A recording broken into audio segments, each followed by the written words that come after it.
Welcome to the house, the one they talking about. Word of mouth, the boxing playhouse, without a doubt. All the latest and greatest boxing news, that's what it's all about.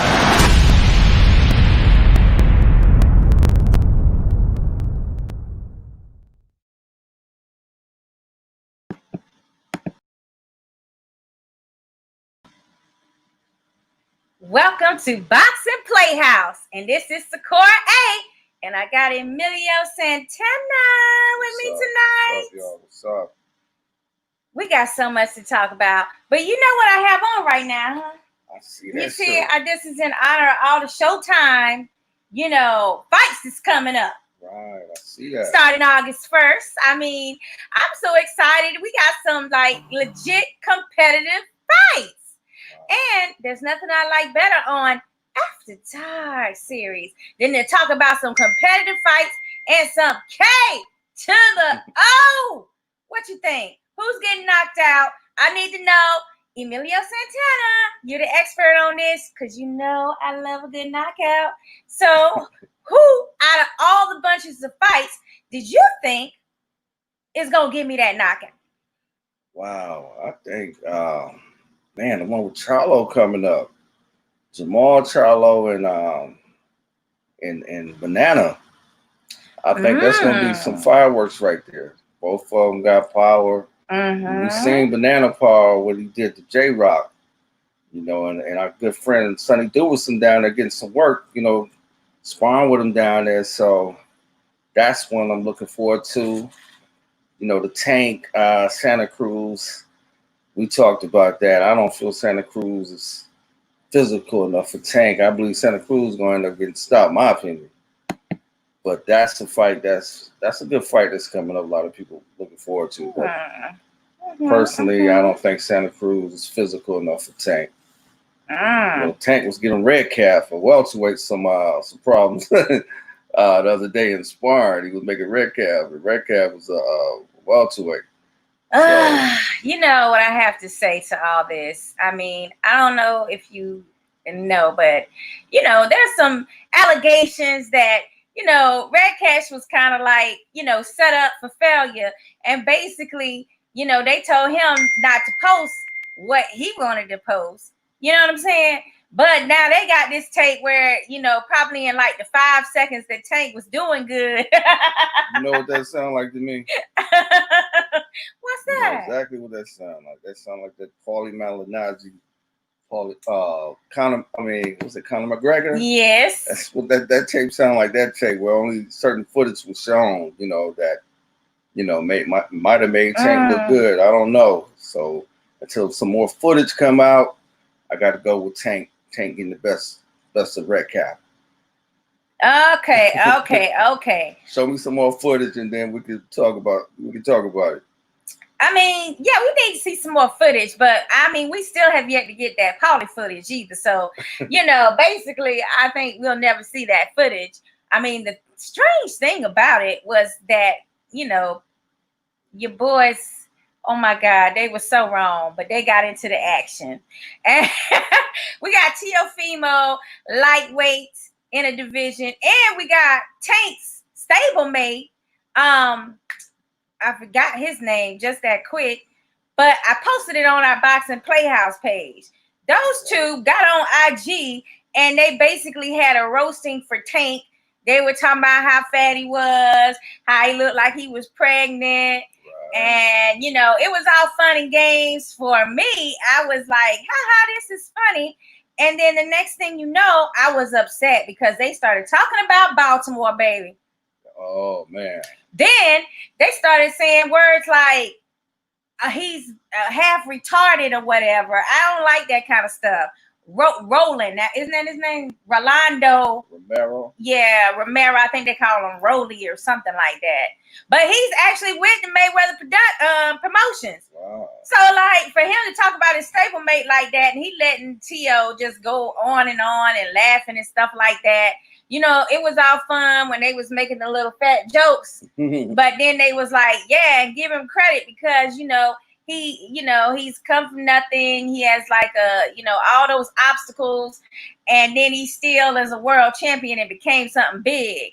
But I like that part, but then on the other hand, when they started talking about him, I was like, wait a minute, something is not right. So I didn't care for that part. But I digress. I mean, you feel like the Banana versus Charlo fight is going to be the most exciting, or you feel like you got the know other Charlo. You got Jamal. He's fighting Darrenchenko. That's gonna be a good one too. Darrenchenko fight. Yeah, I feel like that's going to be a really exciting fight too. I mean, I really do, but I mean, I'm having a hard time picking Charlo in that fight. Which one with Banana? Darrenchenko. Oh, the one with Darrenchenko. I'm struggling because I'm looking at it like he just got through 2 really competitive fights with Tony Harrison. Right. Remember? And the second fight, it looked like Tony Harrison was winning like every round until he actually got caught towards the end of the fight. So Jamel fighting him. I mean, let's not discredit how great your boy is too, Tony Harrison, the Tiger, because he would make. I mean, he got the skills to pay the bills. Jamal is fighting Darrenchenko. Well, I thought that you said that. Well, who's fighting? Jamal is fighting Darrenchenko, and Jamel is fighting Banana. Damn it! These damn 2, I swear these 2, and they twins just keep me confused every time. Yeah. Jamel is the taller, the bigger. Jamal is the middleweight. Jamal is the middleweight, and Jamel is the junior middleweight, the smaller one that beat Harrison. Well, which one is it that's always aggressive and emotional? That's Jamel. Jamel, okay. He the one fought Harrison, so he's going to fight Banana. Okay. I mean, I see it. I mean, my thing, we just lost the whole. Okay. So, I mean, I feel what you're saying, but at the same time, I'm telling you, like, he just got through whoever he's fighting. I feel like it's going to be a tough fight for him because both of those fights were really competitive. Right. And now we're sitting up here talking about the fact that, basically he's going to have to go through Banana, who he made it look so easy to beat J-Rock, who put on a technical clinic against Jared Hurd. Right. So that's why I think that one there is going to be real interesting. Like I say, Sonny Duvison, our boy from here, he down there getting that work with Banana. So that's going to be a pretty good fight right there. And then, like I said, the big brother Jamal fighting Darrenchenko, that's another good one. I think it's on the same card, and that's going to be pay-per-view, y'all. They're making that one pay-per-view. Okay. Well, while you said pay-per-view, all right, I'm going to just get it started. Here's the thing, okay? So some people, not I, is very upset, and you know how I love my coins. Okay, I don't want to just give them up for any old fight.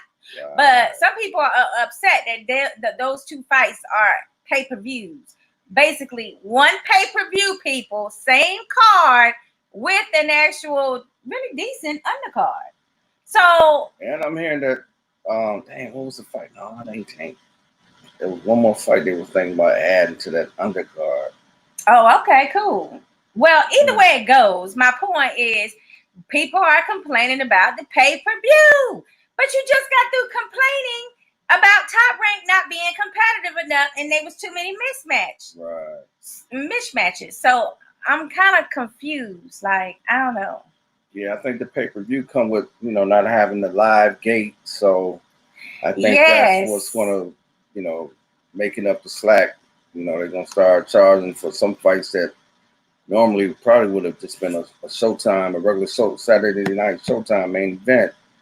But, with the Corona going on and no live audience, it's, I think this is how it might be for, probably for the rest of this year until things get back to normal and the fans can going out. Okay, but I hear what you're saying, but you're not getting to the point. What's that?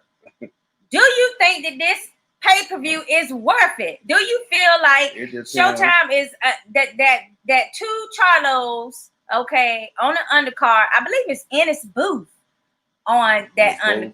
Yeah, like they're trying to make Ennis Booth on there as an undercard. And it's another up and coming prospect as well that we want to see. It's supposed to be on this undercard. But either way, do you feel like that is what, you know, it should be? I mean, do you feel like that's a good enough fight? It depends, and it depends on how much they want to charge too. Like, it's $69.99. Damn it! It's the high. No, it's not. But I'm saying, just in your mind, I'm asking you, if you pay $69.99.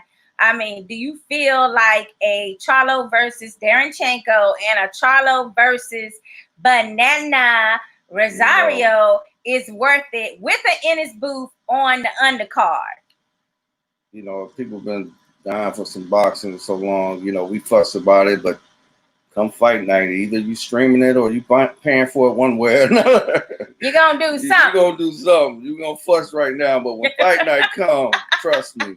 You're going to be feigning and itching like you got a somebody's house, that you streaming, or you going to buy it. So, you know, we just dying for some good fights right now. You know, we both want to see some good action. You know, I think it shouldn't be no more than $50, man. You put the two Charlo brothers on there, a couple good undercards. I ain't gonna argue about it. Yeah, because those are highly competitive fights. Let's realize that these are unification world championship bouts. Yeah, the Charlo fight is unification. Right, the middleweight. Yeah, junior middleweight. No, junior middleweight, because they have the WBC and the IBF and WBA as belts on the line for the unification. Now, for Charlo, you got the WBC Super Champ belt on the line. So, like, what else does it require to be a pay-per-view these days? I think people are just, like, in denial. Like, yeah, you need to pay this. I mean, and then the excuse they say is, oh, their numbers aren't that good. Their numbers are low. Yeah, because you're comparing it to Mayweather days. Like, guess what? All the pay-per-views suck if you're comparing it to Mayweather pay-per-views. I mean, ain't nobody making that type of money no time soon. Okay? Yeah. It's going to be a minute before somebody hit that somebody else status. Right. So, like, get that picture and that level, that high standard out of your mind is what I'm saying. Like, and then how you expect to pay two really great fighters and then there's no gate and you're saying no pay-per-view either? Like, how is that going to happen? We just saw with Top Rank what happened. Yeah, Top Rank. What do you feel about that summer series? I think it just ended just last night. You know, they had you know the two nights a week, Tuesdays and Thursdays. I mean, I liked it. I loved it. They gave us something to watch, our boxing fans. We saw some great prospects coming up the ranks. We got some upsets. We did have some flops. We had some issues, but they were COVID related mostly. Besides Big Baby's fiasco and the guy, I think his name was, that didn't make weight. Wow. But we had a few of those. Yeah, but fights postponed because of COVID or whatever. I mean, but that couldn't be helped, is what I'm saying. We still got to see some better boxing than we would have had they not stepped up and took that early risk for the fans to get it. I mean, we want to hear from the fans about that, though. I mean, I need to know what they're thinking on this issue. I was gonna say last night was I seen a young guy in the super middleweight division that I was impressed with. Edgar Berlanga. Berlanga. The dude everybody was talking about him online. They was like loving him because of that power. Yeah, he's like 14-0, all his fights, first round knockouts. And the dude ain't just no power puncher. The dude got skill with it. He's patient, he's young. I think he's like 23. He's not in no rush. He said he's not in no rush. They're trying to get him to say some big names right away, but dude said he's gonna take his time. And he, out of the whole summer series, I was really impressed with that guy right there, because super middleweight division got some good fighters there. And like I say, dude impressed me. He looked like he got some skill, and he got some heavy hands. He almost like Foreman. He barely touch you, and he dazing dudes. So Oh, you think he's gonna be able to keep that up with competitive levels, though? You know, when you start fighting them prize fighters that's used to taking a big shot, like you think he's gonna be able to keep that up?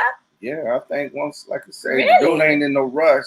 Oh. I see a lot of potential where he at right now. You know, he's 14-0. You could tell just looking at his skill set. You know, he's patient. He sets you up. I even seen him do a Lomachenko move in there. He pulled the glove down and dropped the right hand on him. Came back with another right hand and laid his opponent out. So I was real. You know, I was impressed with dude. So time will tell. You know, they move him right. We'll see what happens with this young guy. Well, how about that? Out of Santo Domingo, I got the Dominican Republic hat on right here. Oh, these Dominicans trying to take over the boxing game right now because you got Banana. And then you got this guy here trying to come on and move up in the middleweight division. Right. I know Rosario, one of his goals, you know, he wanted to try to unify that belt. So he actually got what he asked for. And you can see that on our podcast that we did with him. It's also on Boxing Playhouse's page. And then, of course, this new guy here that's in the middleweight, he may cause some problems too. And he might get that Canelo money soon. Who's that? The guy you just were talking about, Edgar. Oh, okay. You said he's a middleweight, right? No, super middleweight. Super middleweight, even better. But Canelo flirting with that weight class, you know. Exactly. He's kind of selective, but he's flirting with that weight class too. Yeah, I hear you. I hear that undertone, like it ain't happening. We hear you there. I mean, it's something that might be in the future. Like I said, if dude keep winning, looking good, that could be a super fight down the line. But I don't want to jump that far, you know, until we watch him. All right, so let's hear what we got here. We got Clarence. He says, "Hey fam, what's up, Clarence? Clarence, what's happening, man? What's hashtag BPH, guys. We need you to use that hashtag BPH for all of your comments. You know we love that." And then I see Ivan E. He says, "Hey boss, laugh out loud." What's up, Ivan? Thank you, Ivan. He must be talking to me. I'm the boss.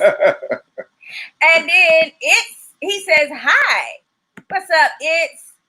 And then we got Rob, my man Rob. He says the core confusion with the Charlo twins is like how I could never tell the Bella twins apart until like 7 years ago. Laugh out loud. I know it. I don't care how many times I get their names straight, Rob. It's like I still end up confusing their records and their height. I mean, who's the bigger one? All that. Which one got the attitude? You know. I still can't get them Bella twins apart. Okay, so we got Danny Hayes, and he says, "Short fuse. Ty Tomlin is fighting in Biloxi, Mississippi on August 29th. Ooh. Oh, Danny, thanks for bringing that up because that's going to be an awesome card too. And you know I love me some Ty Tomlin. I mean, don't you? Oh, yeah, Ty Tomlin came on here. Nice young man. His brothers, dad, all of them cool people, man. Absolutely. I can't wait to watch him. I like those cats right there. That's right. Yeah. And Ty is down to earth. He is an amazing boxer as well as person. And you know, that's my country boys from Nashville. So, you know, he right next door to North Carolina where I'm from. So we speak each other's language. You see what I'm saying? All right. So thanks for that update, Danny. Okay. Ivan says, anytime boxers get in the ring is worth it. Support the boxers. Oh, okay. All right. So Ivan is paying for everybody's pay-per-view, y'all. We're going to Ivan's house, y'all. You're going to be at Ivan's. All right. So Alex Ayala says, what's good, guy? Well, what's good with you, Alex? And then Ken says, hey, y'all. And then Rob, he says, Golden Boy fight night tomorrow. Oh, yes, right on the zone. Well, that's the bad part, right? Yes, with Ortiz versus Vargas. You know how I feel about Virgil Ortiz. Oh, now that prospect is serious business.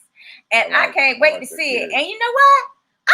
We're gonna go ahead and pay this $19.99 for that month. Okay. Like Ivan, we're gonna support. We gotta support the boxer. All right. I mean, I had already discussed it. I'm like, damn it, I'm gonna have to pay this money. Okay, and then Clarence says it looks like boxing is back. Hey, it's coming back, Clarence. Get ready, it's coming. Hashtag BPH, boxing is back. Well, you know, boxing been back a while. We didn't even talk about Mike Tyson. Well, we haven't even got there yet. Okay, just hold your horses because we still haven't even gone through the list of the Showtime calendar yet. Oh, okay. But we want to get some of our people in here and what they got to say. Right. So, Keatrice, my sister from North Carolina, she says, hey, y'all. What's up, sis? And then we got Joseph. And he says, hey. Hey, what's up? And then Miguel, he says, hi, guys. What's up, Gail? Yeah, what's up, bro? We got our girl and Boxing Playhouse brand ambassador for nutrition on here, Roxy Scott Spates. Hey, Roxy. She's in the house, and she says, Boxing Playhouse, we love you. And you know we love you right back, baby. And she says, hey, sis.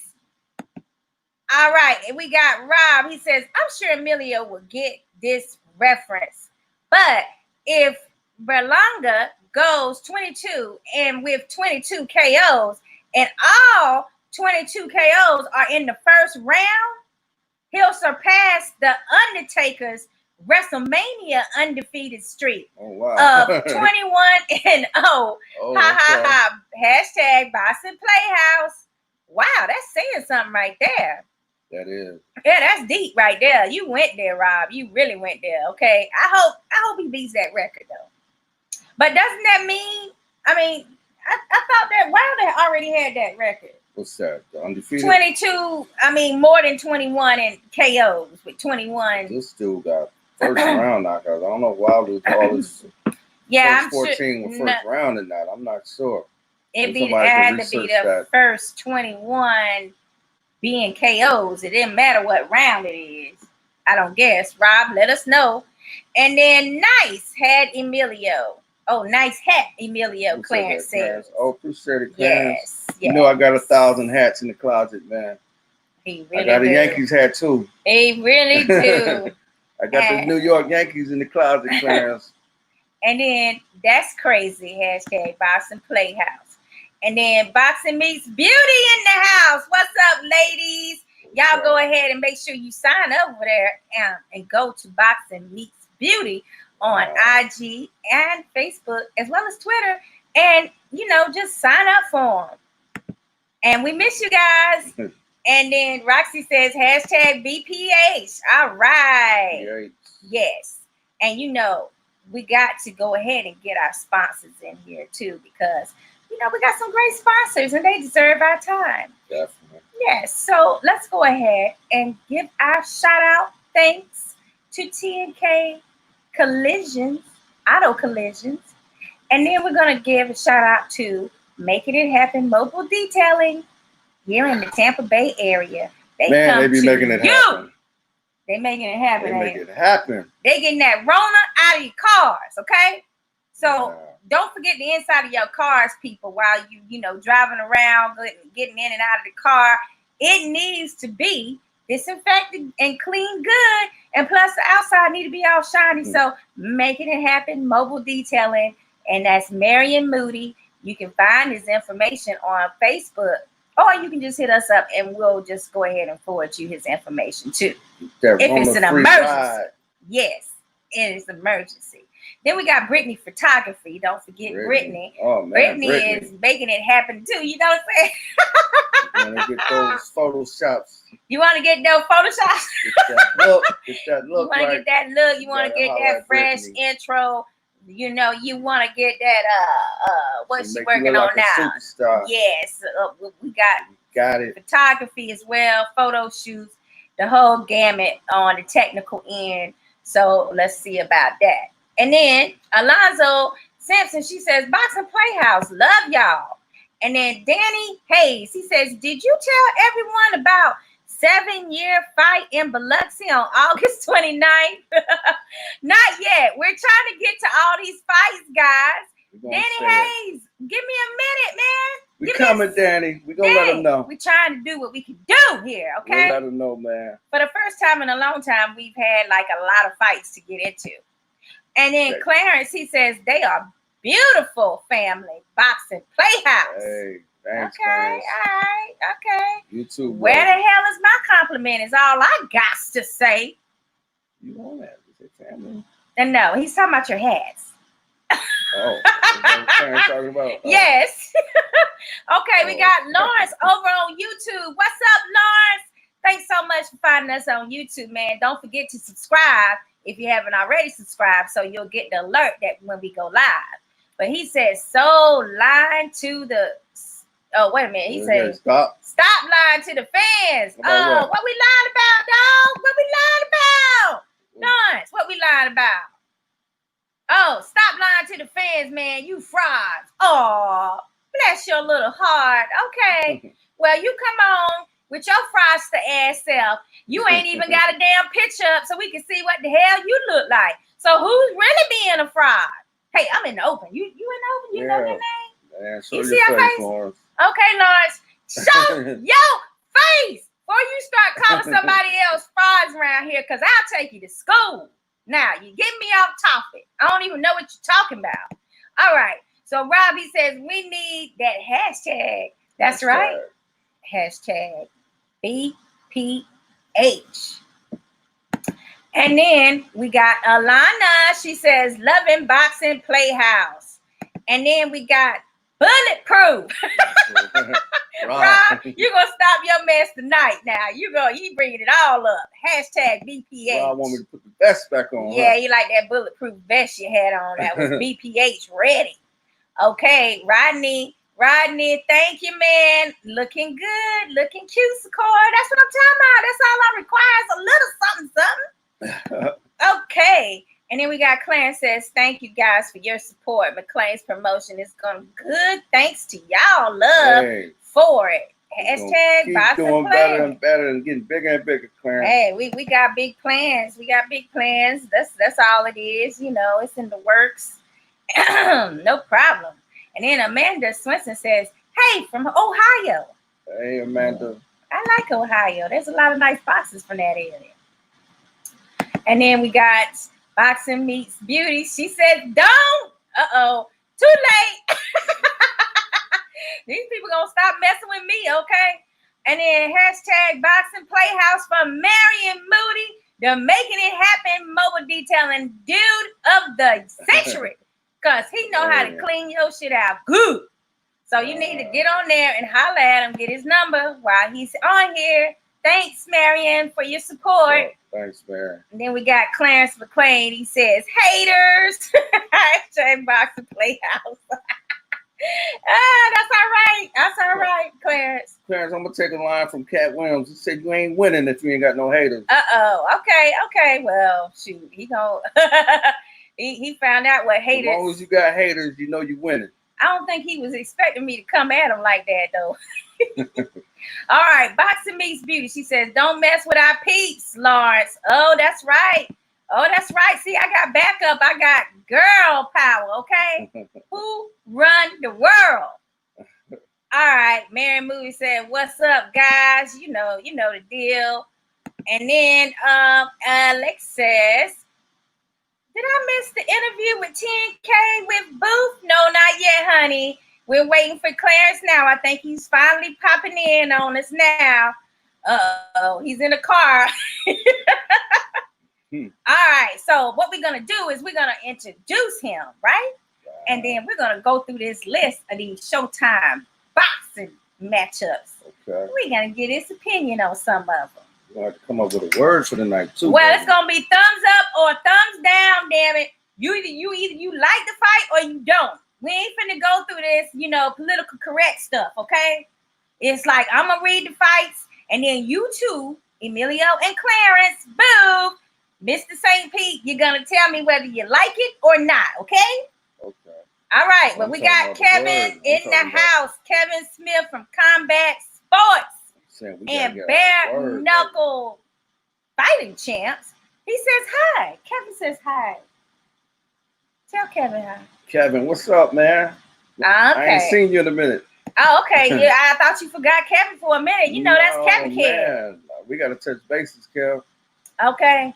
And then Rob says, bulletproof Emilio Santana and sensational scorer Armstrong. Hashtag BPH. Hey, thanks. And then Clarence says, I remember that. Hashtag Boxing Playhouse. Kevin says, Friday night, Bare Knuckle Fighting Champs 11. That's right. It was rescheduled. And so you can get up there and you can actually use Apple to get your bare knuckle fix on, guys. And that's for Friday night. Now, we also got Alex and Clarence, I hope you're going home to some Wi-Fi, babes. And then we got, where's your cup?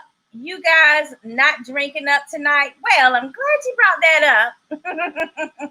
Because, oh, wait, my glass is not turned right. You got to see my Boxing Playhouse logo. Boom! We got it ready. And the keyword for the night, of course, is St. Pete, baby.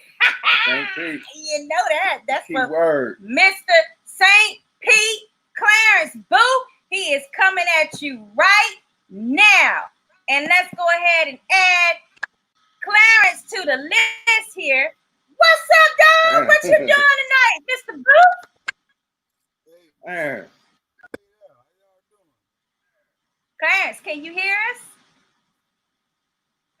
Just a little bit. It's blinking in and out. You can hear Clarence in the Bugatti. Oh, no, we can't even hear you, Clarence. What's going on, Clarence? Damn. You got us in a headset or anything? Do you have us on Bluetooth? Like, it's better to just have it where it's coming, the audio is coming straight out of your phone.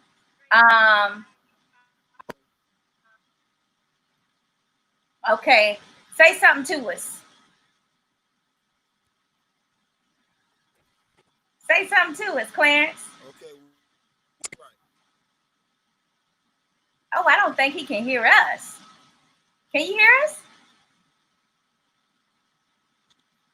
No, he can't hear us. So I'm going to tell him, let's see.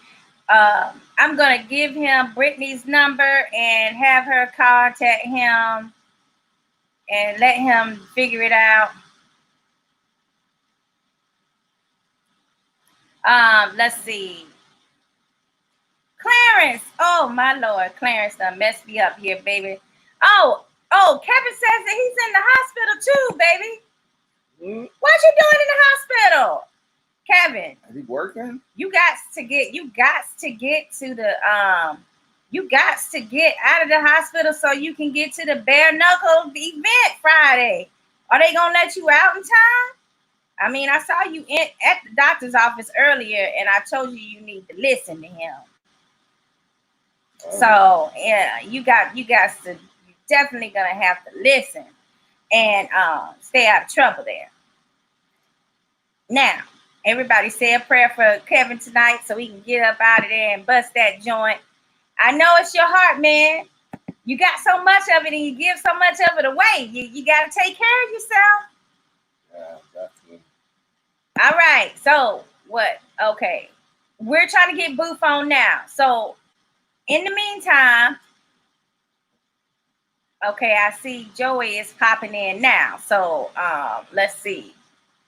Okay, let's see here. Let's talk to Joey for a minute, or Duna. Joey, hey, the what's going on, matchmaker. everybody? How y'all doing? What's up, Joey? Doing good, doing good. Nice seeing you, Emilio. Hey, same here, Joey.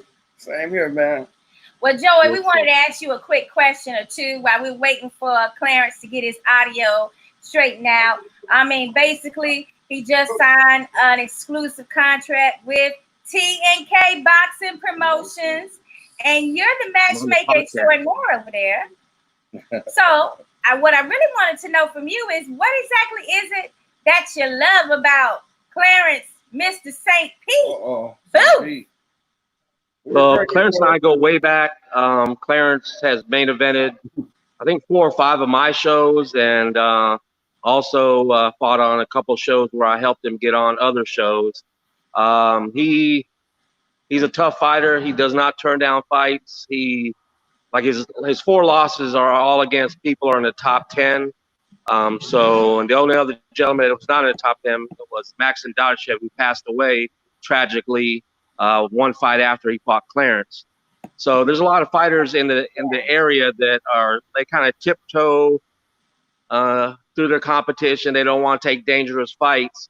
Clarence takes dangerous fights all the time.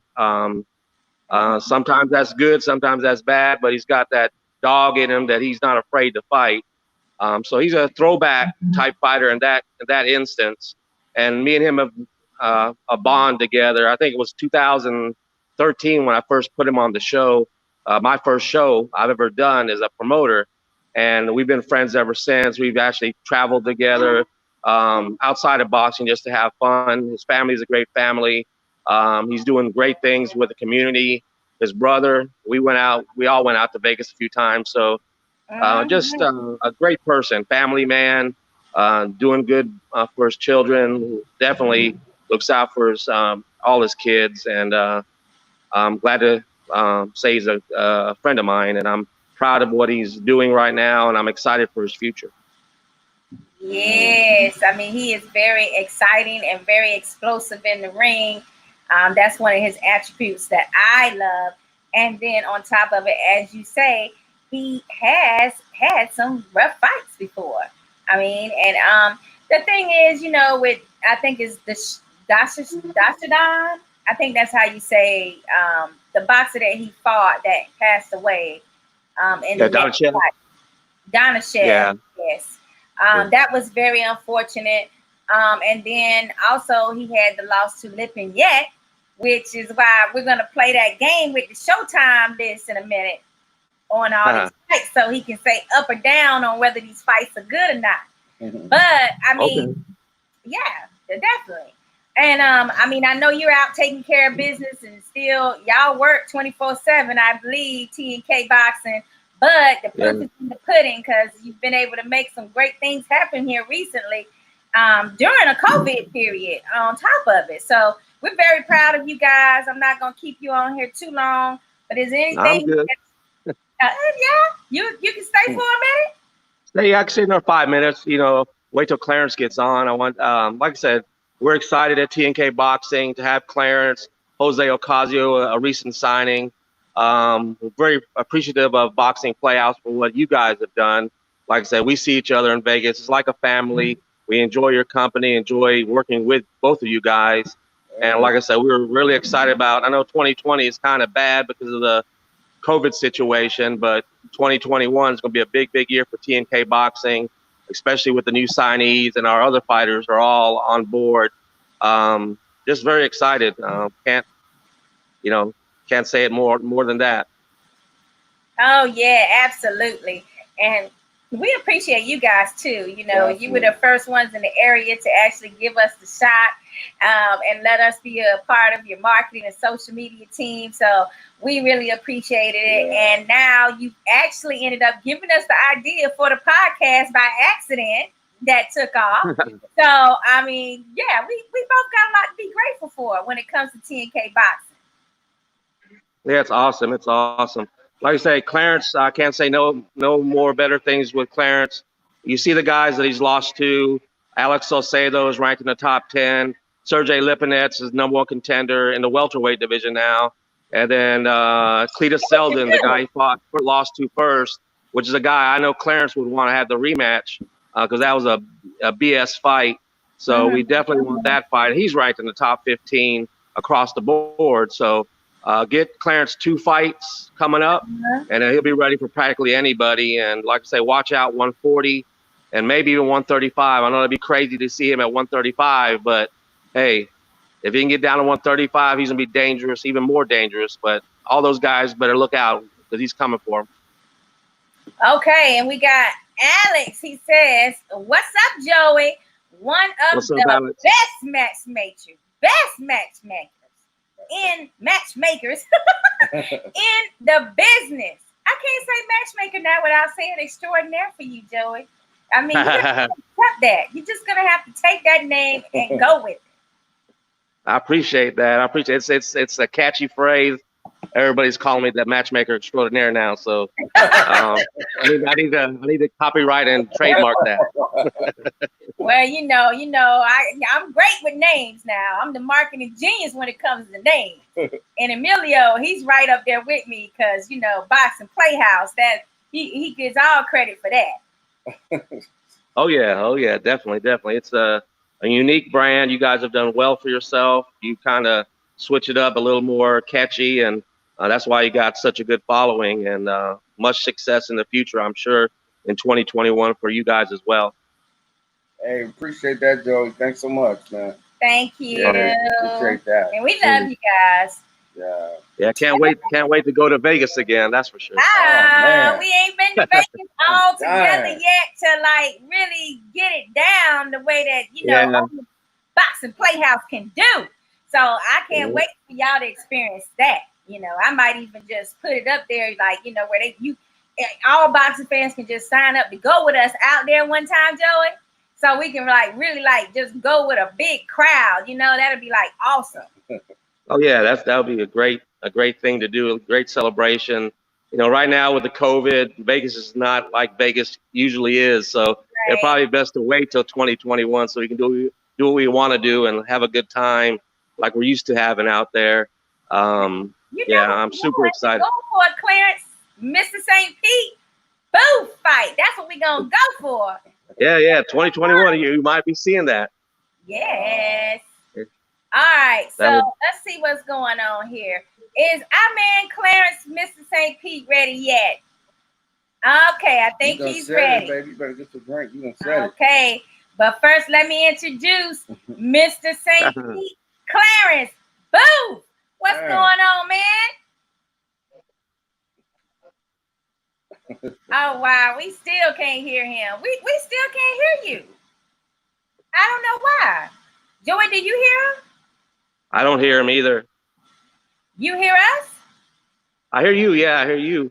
He said he can hear us. We can't hear you though. Damn. Why is the audio still not right?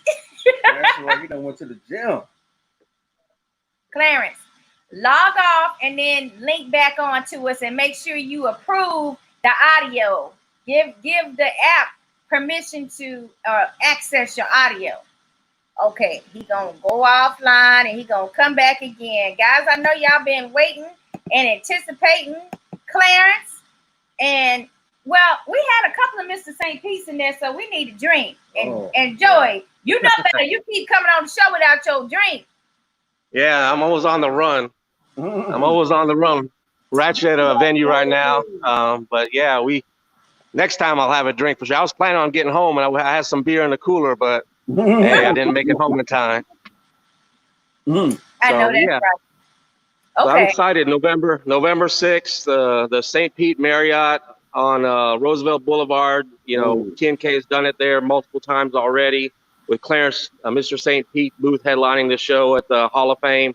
It's gonna be a great event. I'm so excited. All right. You think I'm gonna get some ladies on that fight card, Joey? Yeah, you know how we do. We always have the ladies on the show. There's a couple possibilities. I know you had Lady Ram, her protege, Grease Taz Brown is definitely one we would consider. We kind of want her on the Lakeland show, but she could also be on the St. Pete show. There's a couple girls in the Clearwater area we might put on too. I just gotta reach out to some. The lady fights are always exciting. I would always want to have one or two on every show I put on because of the excitement. The ladies, they get hit one time, they want to get back at you. The guys kind of lay back, try to be cool and chill sometimes. But when them ladies get hit in the face, they come right back at you. They want some get back, huh, Joey? Yeah, they want that get back real fast. Ain't no wait. We got more emotion in the fight. Right. Taz has that amateur background now, and she's ready to turn professional. And I heard she got a killer instinct, so I'm excited. Yeah, she does. She has a beautiful smile, but she does have the killer instinct. A wonderful young lady, and like I said, we hope to get her going either on the September 12th show in Lakeland, which is of course we're still waiting on the COVID situation, but definitely by November we're God willing, we can do the show and it'll be full blast like always, and we'll have 100% occupancy for the fans. Well, Alex is saying, when is Boxing Playhouse coming to my gym in Jacksonville, Florida? Renaissance Boxing. Man, as soon as they let us out, as soon as they say it's safe, I can go where I want to go again, I am there, honey. There would nothing would please me more than be at Renaissance Gym. I even like that name. You like that? Yeah, it's kind of classy. Yeah, I like that. Yeah, it's a catchy name. Canceled his show in Jacksonville. Did he cancel it? Yeah, Trump canceled his show, huh? His convention? Well, we coming though. No way. I didn't know that. Yeah, he canceled the one in Jacksonville.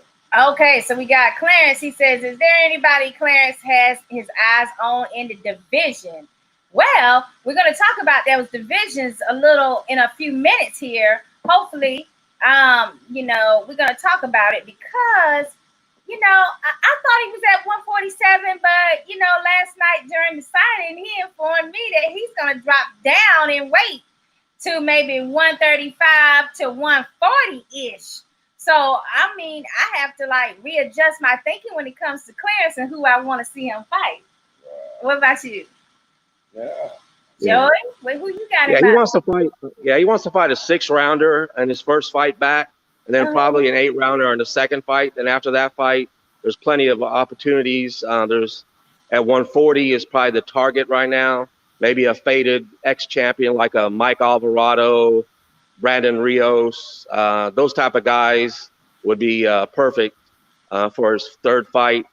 Hopefully we can get something like that, an opportunity to knock off a big name and then be in title contention. Okay, I like it. But which weight class? 140.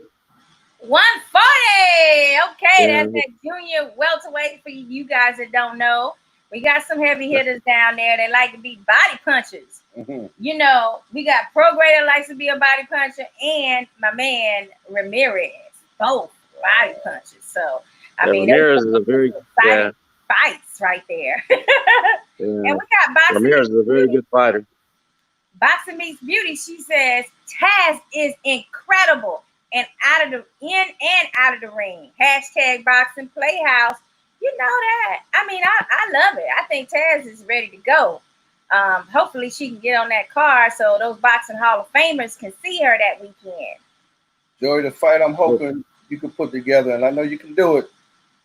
You might already put together, man. Knowing him, you know how he is. The matchmaker is going there and put the whole 3 cards together. It's my man, the OG Hill. Oh, gee, yes. We're waiting on that one, man. That rematch. Okay. Oh, yeah. We got plenty of rematch. We had the Hill-Whitaker rematch that could happen, which was a barn burner the first time. Like I say, there's endless possibilities. We want the Hall of Fame weekend to have the best show ever. I know the last show we had in St. Pete was amazing. Got a lot of compliments on that one because of the competitiveness, but definitely. And glad Lady Ram closed out the show with her big win and a great story, a great comeback. And just want to have, November 6th at that Marriott St. Pete Clearwater on Roosevelt. We want a big night. Clarence, Mr. St. Pete booth, definitely on the card. And maybe possibly the main event. And, we don't know for sure exactly, but he'll be definitely the co-main, if not the main event. All right, so we got Alex. He says, yes, she has come a long way. I'm excited to see her debut. And we got Boxing Meets Beauty that says, hit us up if you need some ladies for your card. # Boxing Playhouse. They're out in California, Joey. And then that sounds we good. got Alex Ayala. She says Renaissance Boxing means reborn. Got it from the Bible. Well, amen. I like it. Nothing wrong with that. That sounds good too. Yes. Sounds good. All right. So we got Clarence. Boom. Clarence, talk to me. Can y'all hear me now? Oh yeah.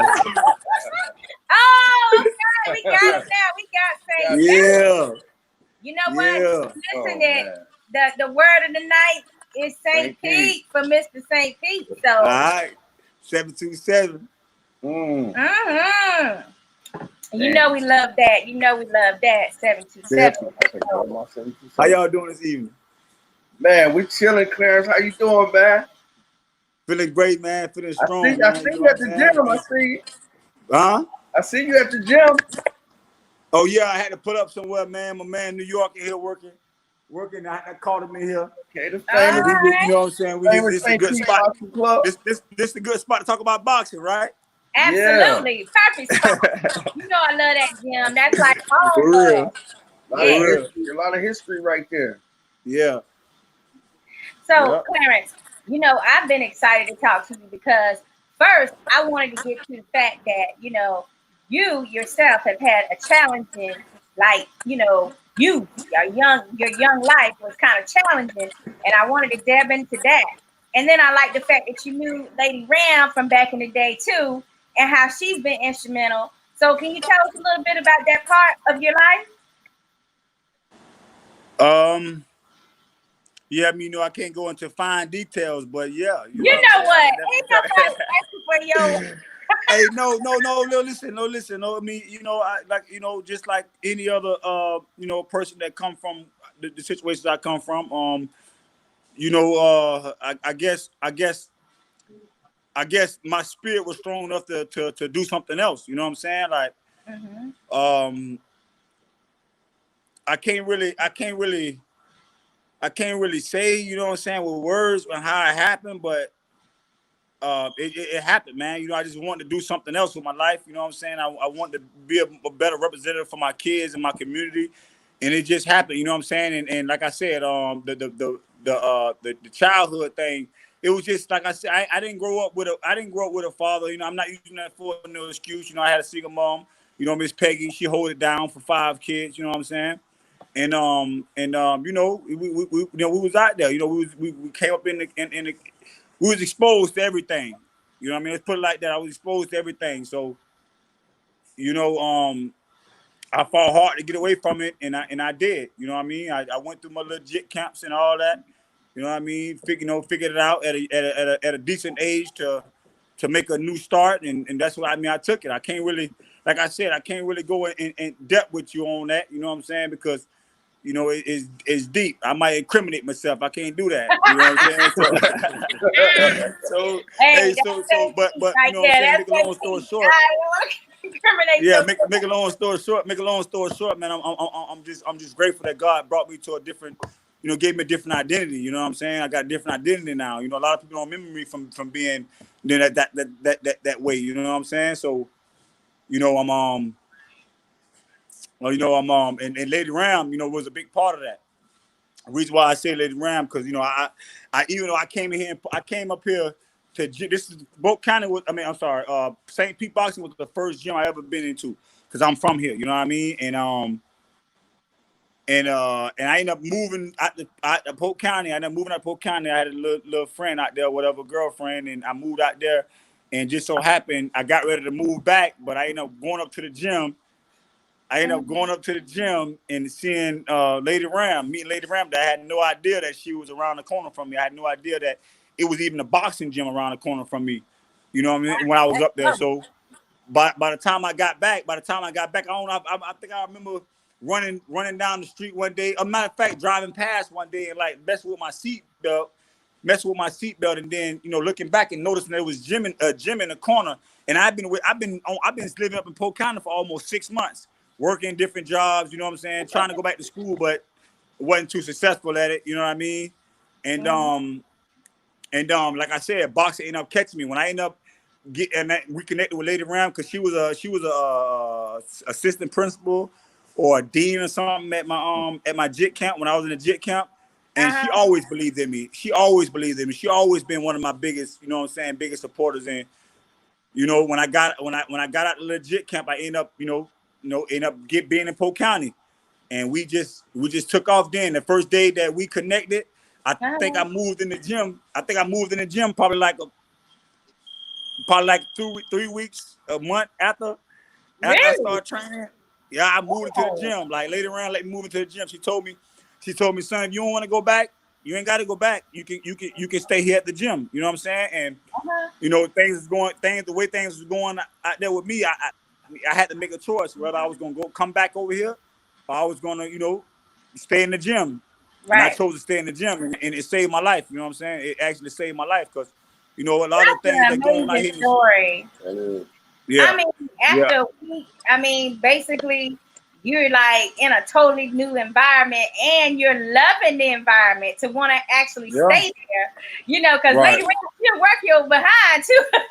right. Yeah, Like yeah, she yeah. kept, I'm Definitely, sure she man. kept you busy, you know. Yeah, But yeah. I mean, that She part pushed of the me. story is amazing there. But I mean, to move it forward, now I get to see you, Emilio and we get to see you here in the community and helping you in that same type of way. So now it's like, I mean, how do you feel that to know that you're like paying it forward that same type of way? It feels great. You know what I'm saying? Like, you know what I mean? I'm humbled.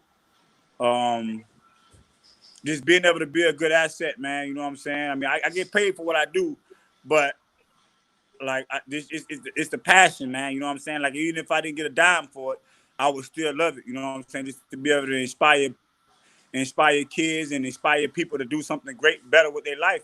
Because honestly, Right. you know what I mean? I always dreamed about bigger things, but like I said, you know, my environment and the things that I was into, you know, kind of kept me from it until I finally made the decision to go do something else. You know what I'm saying? So I just want to inspire people. I'm grateful to be able to inspire people to, you know, do the right thing. You know what I mean? Like, I mean, I'm not perfect at all. And I've been through a lot of stuff. You know what I'm saying? I've been through a lot of stuff. I've been back and forth on some things, but you know what I mean? God is truly blessed me. You know what I'm saying? To be that, you know, vessel or representative for people that really can make it. Man, I was deep. I need deep out here for people that really know who I am. They really proud of me. You know what I'm saying? They like, hey man, boy, for you to go do what you doing.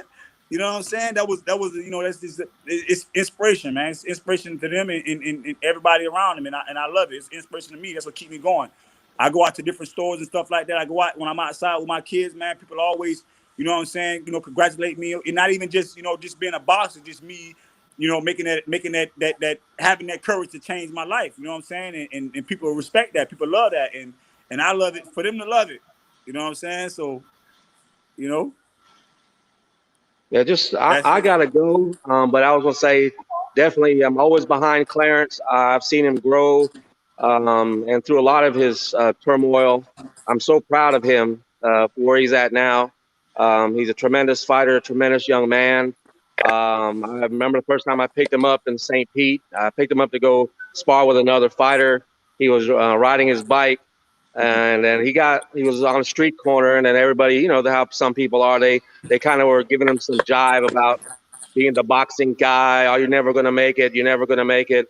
But he kept trying, and he overcame a lot. Of course, in the environment he was at, a lot of people making quick money, and they didn't, you know, they thought he was wasting his time. But he Right. fought through it all, and he's not wasting his time. He's become a great man, and he's become a wonderful person. And I just want to just say that about him because we've been through like 8 years of friendship, and I know he's gone through some dark times, and I think I have too.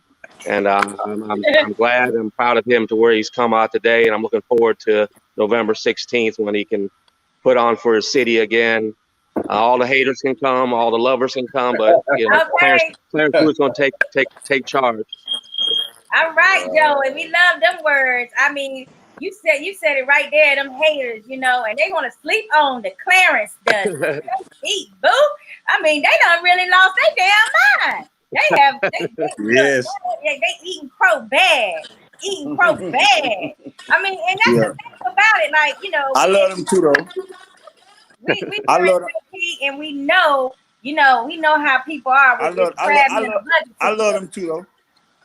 Yeah. I'm gonna jump off, you guys. Thank you so much, Hey, Emilio thank and you, Joey. Secura, for doing what you do, and God bless Appreciate you, Clarence. If you're still traveling tomorrow,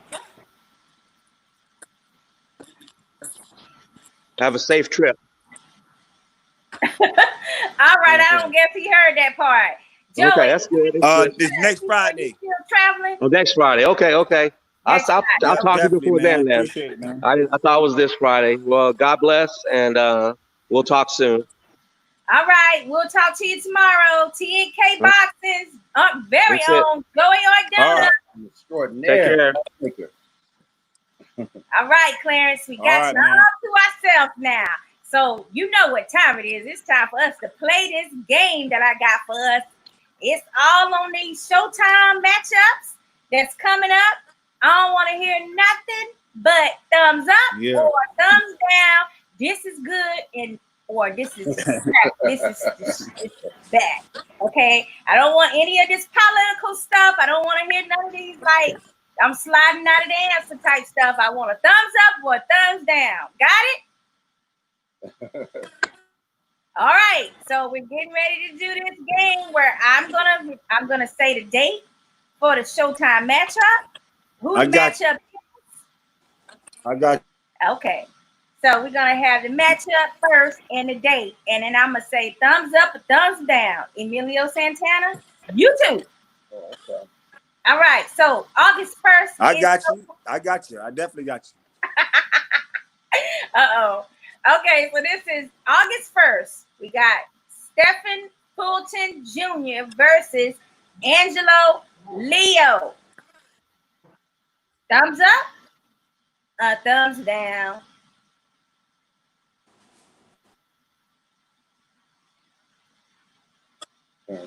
Clarence? Oh, he's behind us for some reason.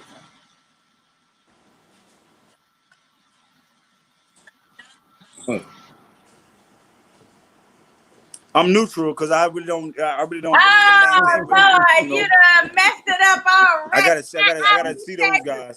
I ain't seen them yet. All right, Emilio.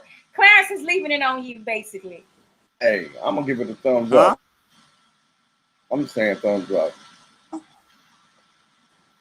Both guys undefeated. Hey, I want to see that. All right. What's wrong? Okay. You want to see it because both of them are undefeated. Undefeated, and they getting some work, so I want to see it. All right, so let's see. What's wrong? I want to see some action. Well, what it is like it's like you're lag behind us in the conversation. I don't know why it's so far back for you, but well. I mean, I'm like this right here. I'm like this right here, up and down right here. I'm neutral. I don't really know. I'm not familiar with those two fighters. That's why I say that. Okay.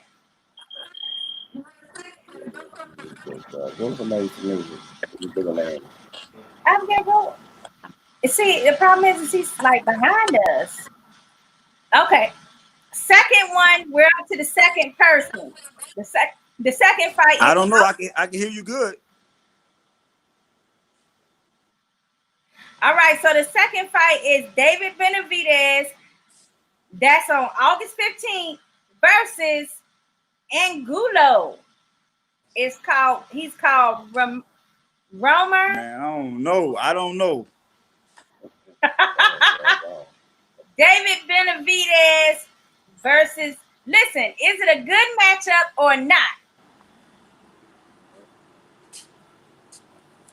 Say it. Emilio?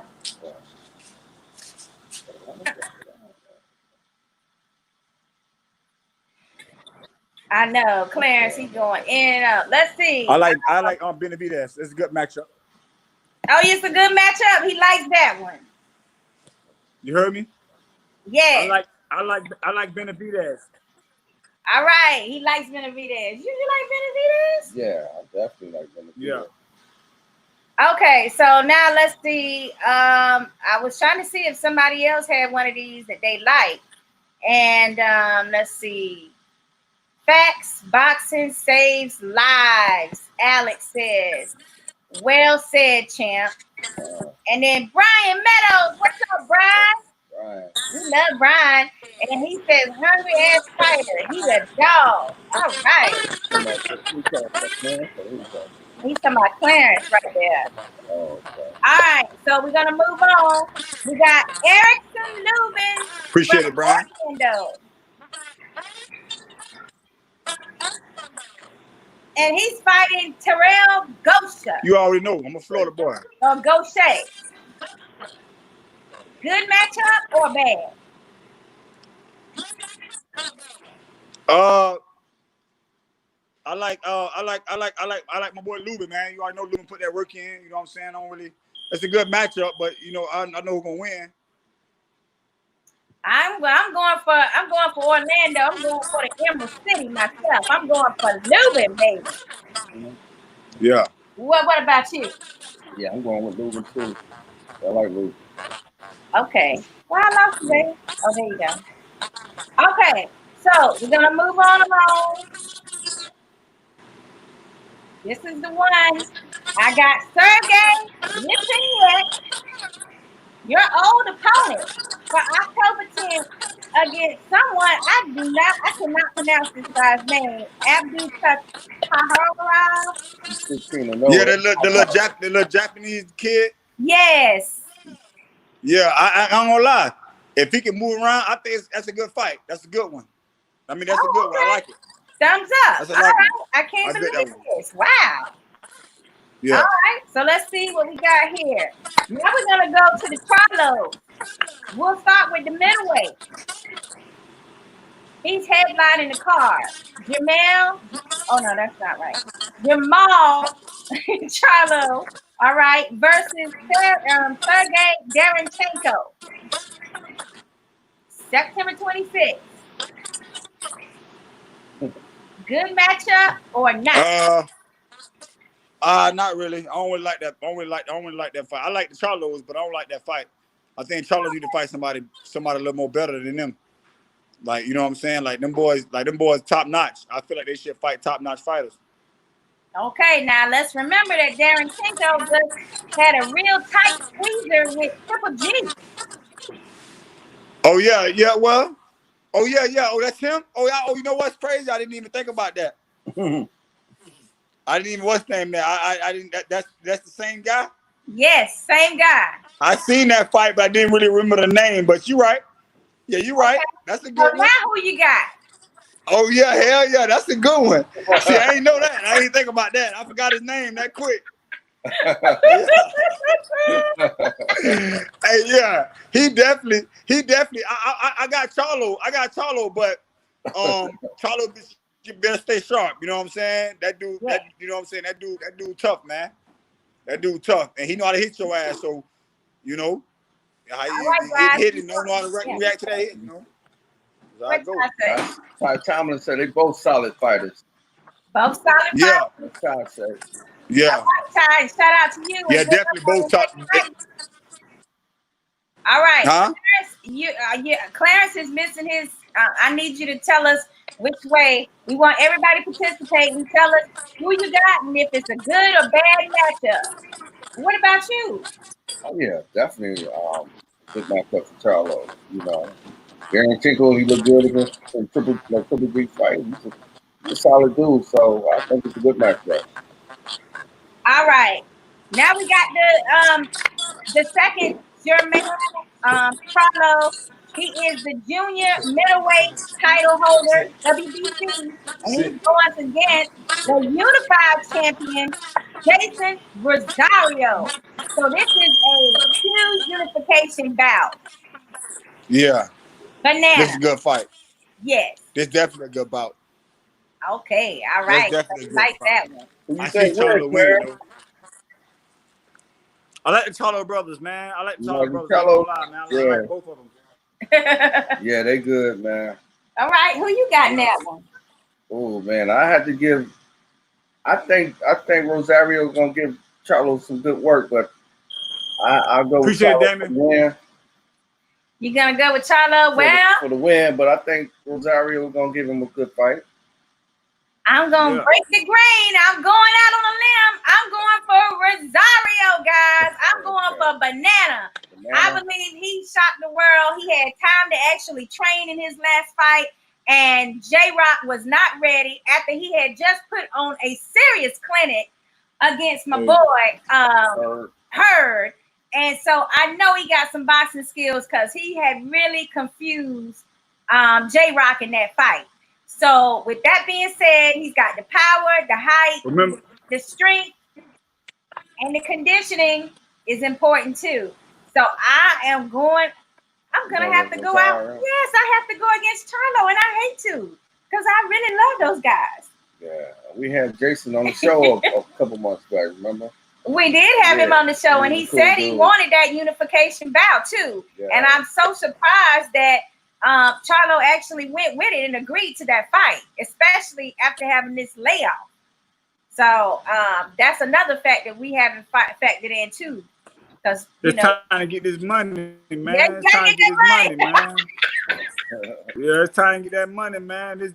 This hold on, it's been too long, man. I mean, top rate doing their thing. You know, top rank been doing their thing, but not. And it's good to see that PBC finna start picking back up. You know what I mean? And I heard through the grapevine, a couple other people finna get it picked back up too. So hopefully we're gonna see a lot more boxing, a lot more fighters like this matched up. You know? Right. Absolutely. I will have a toast to that. Drink for me, baby. Yeah, toast it. All right. So we got Alex. He says Erickson Lubin by KO.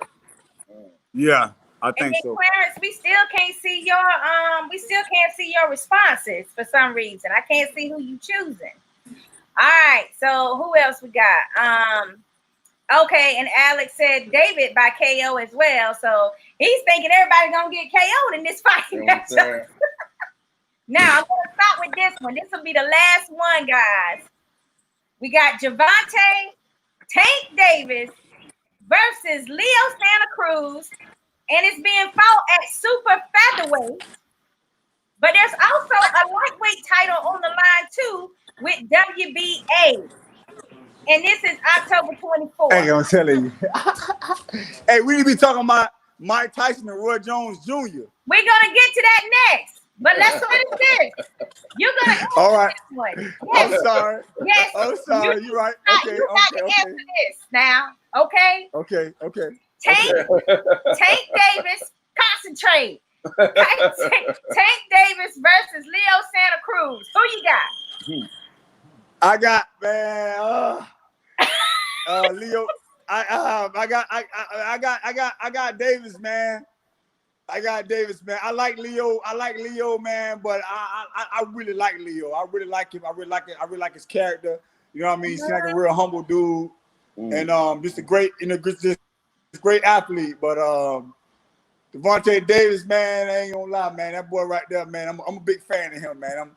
I really think he got the. I think he got enough to make it up to the Mayweather status, man. You know what I'm saying? Really? Okay. I really do. Yeah, I really do. Wow, I'm surprised. I don't think he has the discipline for it. I don't think. Yeah, but see the discipline part of it. Nah, I don't know. Like, you know what I'm saying? Like, I don't know. I only see what the media. I don't know him personally. You know what I'm saying? So I only see the media. You feel what I'm saying? So I don't know how he living in his personal life. You feel? I don't know what he got going on. But I heard about the little girl situation, the girlfriend situation. But you know what I mean? I don't really know what happened, what transpired in the situation, so I can't really judge it. But at the end of the day, I think he, far as his skill level, that's something he doing in the ring. Yeah. Yeah. I like him too. I believe he's gonna be. I always love the power with you guys. You know, those come my favorite. But Santa Cruz, I'm with you on Santa Cruz. His character in and out of the ring is superior to a lot of boxers. Right, yeah. And on top of that, he's been in the gym since he was a little bitty baby. And he is going to come right at him. He's not used to being where somebody is going to be like, you know, right on him and putting pressure on him. So we'll have to see how Santa Cruz's chin is. But normally he's able to take a good punch too. So I don't know who to pick on that one. How about you? I ain't gonna lie. You know, I used to at first when you know, when what is his name, Davis, Devontae first came out, like a couple fights, I was like, I wasn't really sold on it. You know what I mean? But the way he makes some of these fighters look, man, I ain't gonna lie, man. You really can't. The skills is the style is what make him like he is. You know what I'm saying? He might be a character, I might not be all with it, but when it comes to these hands, when it comes to that man inside the ring, the night of the fight, I believe that he show up. You know what I'm saying? And you know, I guess when it comes to the money, when it comes to all that, that's all that counts. You know, as far as you know, as far as like knowing him personally and being a friend or something like that. Like, I mean, I don't know. You know what I'm saying? But when it comes to this ring, he definitely got my support. Absolutely. And we'll just have to see if he can keep that weight down. I mean, Louis, look, Louis, damn, Louis, Leo nice too, man. You know what I'm saying? He definitely got what it take to beat him. He definitely got what it take to beat him. You know what I mean? But just, you know, if he just got to make sure he show up with it. That's it. He got to make sure he show up with it. You know what I'm saying? yep. Gots to. Yeah. We got a Yeah. few comments here. Well, they had some comments about Charlo might be in trouble, basically. And then we had some that say, you know, David Bowser, he says Lubin is strong and should win via KO. And then Yeah. for Tank, he says Tank finally gets a move up fight. This is over move. Oh, this is his over move by Leo Santa Cruz.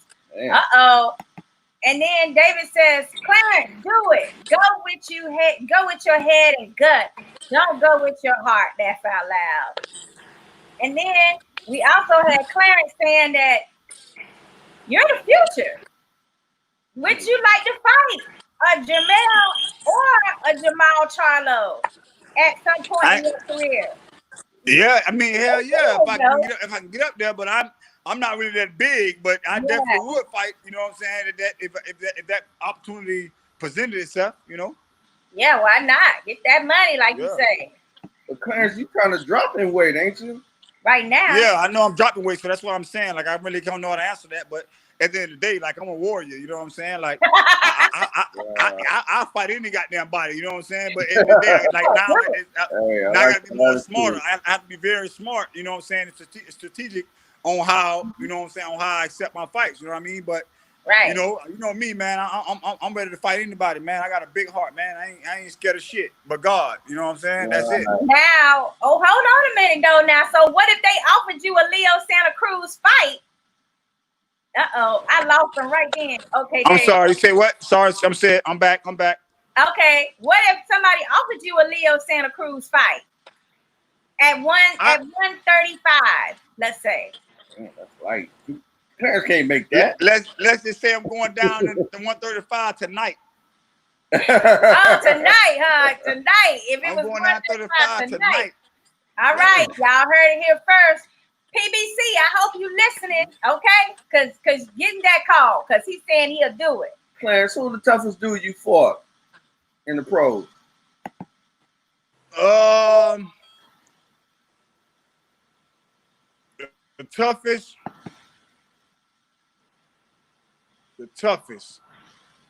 I would say I forgot his name, man, but I fought him over in Puerto Rico, man. He really had that much of a good record, boy, but it was a hard fight. He was a bad guy, huh? Yeah, I forgot. I gotta go look at it. I gotta go look at my box record and see his name. But yeah, man, that fight was pretty. I think I was kind of out of whack a little bit too, but you won it? Huh? You won that fight? Yeah, I won. Yeah, I won. I won unanimous decision, but you know, it was a hard, long fight. So that was harder than Lip and Nets, huh? Yeah, man, Lip and Nets was a hard fight too, but that shit was like premature. Like that's the way that fight ended shouldn't have ended like that. You know what I'm saying? Like I was ready to like I got caught with a good. I mean, that dude was tough now. You know what I'm saying? Like honestly, far as the power, you know what I'm saying? He was all right. You know what I'm saying? As far as the powerful dude I ever fought, he was probably the most powerful. But the best, I can't say the best. You know what I mean? I can't say the best. Impressive. I mean, you're saying a lot. I would never even. Nobody talks about Lip and Yet's power like that. You know what I'm saying? Yeah. So I'm kind of surprised. Yeah, no, he could thump shit. He could bang. He could thump now. You know what I'm saying? I mean, plus I was in camp with him. Matter of fact, I came to camp with him like a year later, probably like a year and a half later after we fought. Mm-hmm. But you know, I came to work. I came to be a sparring partner. But at the end of the day, you know what I mean? I'm in there trying to prove a point too. So you know, they had to get me out of camp. Because shit, when he was getting ready for Lamont Peterson, I was one of the ones in the ring with him. And I ain't gonna lie, man, I was testing shit. I was trying to. I was getting at him. You know what I'm saying? I was getting at him. You know what I mean? And purposely. You know what I mean? But that dude was a good dude. You know what I'm saying? He a real, I mean, to get to know him, he a real genuine dude. But at the end of the day, you know what I mean? Like I definitely would love to be in the ring with him again, man. Because I just felt like our fight wasn't, you know what I'm saying, wasn't secure. That decision wasn't right. That's right. You know? Yeah, I saw the end of that. Like, I didn't think the decision was right either. But I think you can take him now, though. I really do. I think, I think you can get him. I really do. So I'm hoping for that rematch. Right. But David Bowser, he has a problem. David does not like you going down in weight. He said you are a welterweight and that you need to be fighting the Garcias, the Porters. He said Clarence should get a fight versus Amir Khan in the UK. Get the W and move up to the next level. Yeah. See, what a lot of people don't know. Be an easy fight for you, man. Yeah, I know. I mean, I fight him. I definitely fight him at 147. But people, a lot of people don't know is that I walk around the way that I fought at. I got big sometimes. You know what I mean? I gained some weight sometimes, but a lot of times I wasn't too far from 147. You know what I mean? I'm a gym rat. I'm badly out of shape. You know what I'm saying? So, I like when you in like tip top shape, you saying that you already go down to like 130 something. Yeah, you know what I mean? A lot of times I be having to make sure I keep my weight up. I gotta make sure I eat. You know what I'm saying? I'm already like, because 147 is that money, that money level. You know what I'm saying? That money class, Mm-hmm. So I try to stick it there, but at the end of the day, I mean, if I can get down to 140 and 135 and be strong at it, why not? Shit. Hey, Clarence, how do you feel about a fight with Adrian Broner? Oh, I love that fight. You love that fight? I love that fight. Hey, man, listen.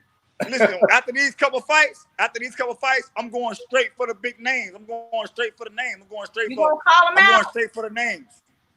I don't care who it is. I don't care what it is. Once I get my feet back wet, I don't care who it is. I'm watching the whole weight class. I'm watching from 135 to 147. So whatever lock in on that time and that time where I need to be at, then I'm going in.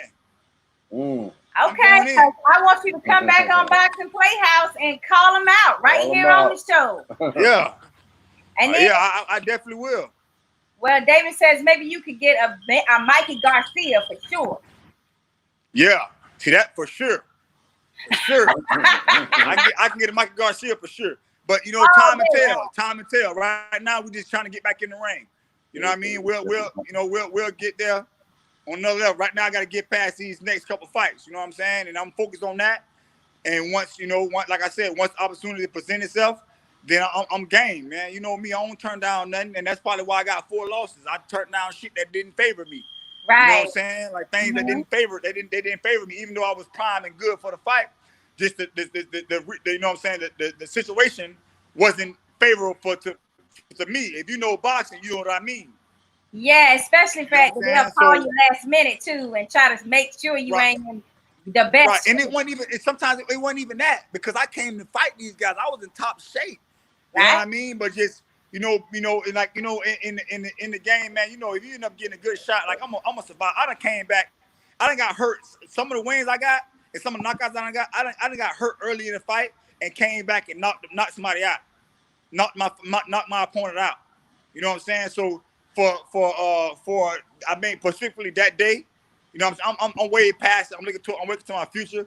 But since we tapping back into that, like that dude, when Lipness got a good shot off me, the referee didn't even give me a chance to really respond.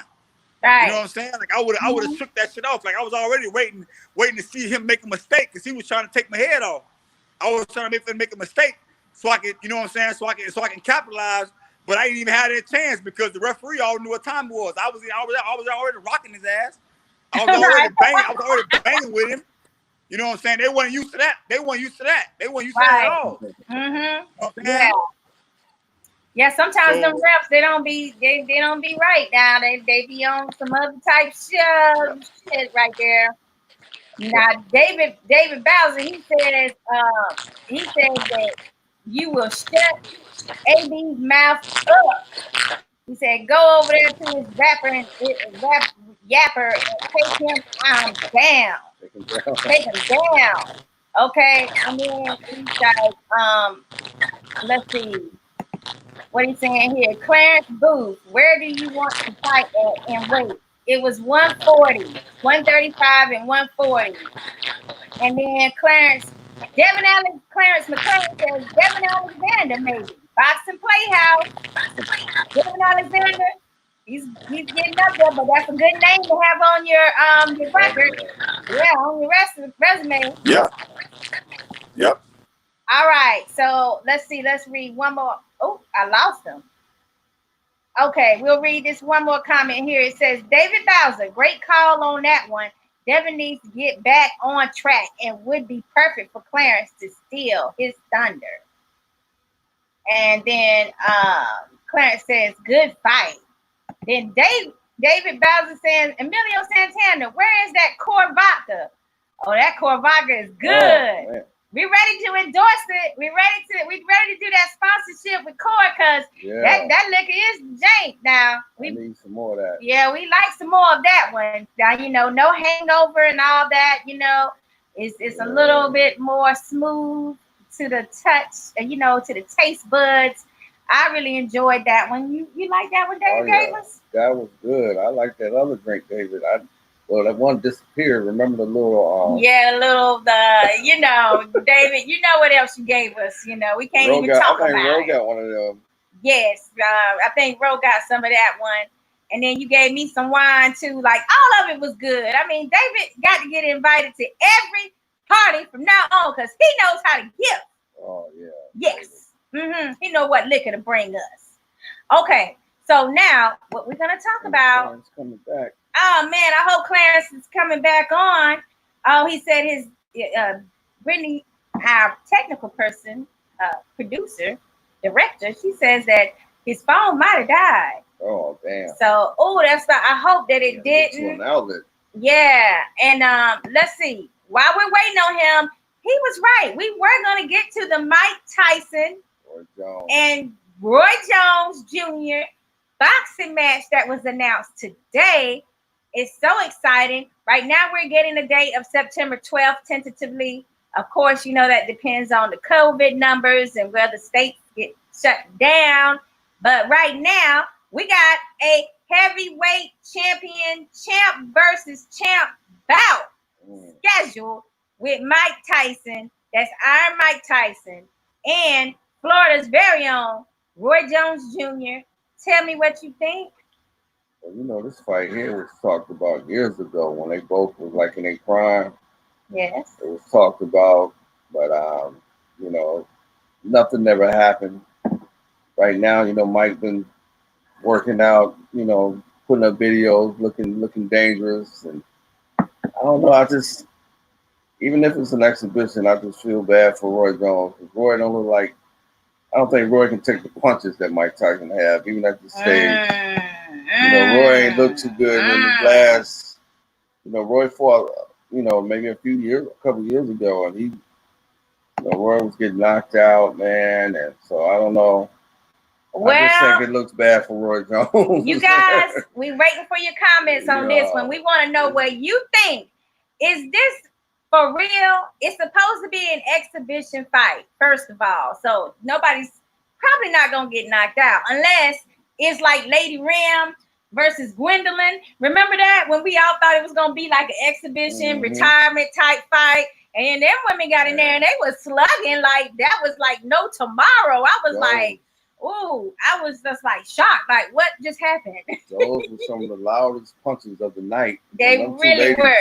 And them two ladies got in there. They were some of the loudest punches that I heard that night. And so if these two start getting into that, I'm tougher than you, then somebody might really get knocked out because as one person said on his post, boxers don't know how to exhibition. They only know when they get in that ring, a switch go off, and it's like, I'm out to kick your ass.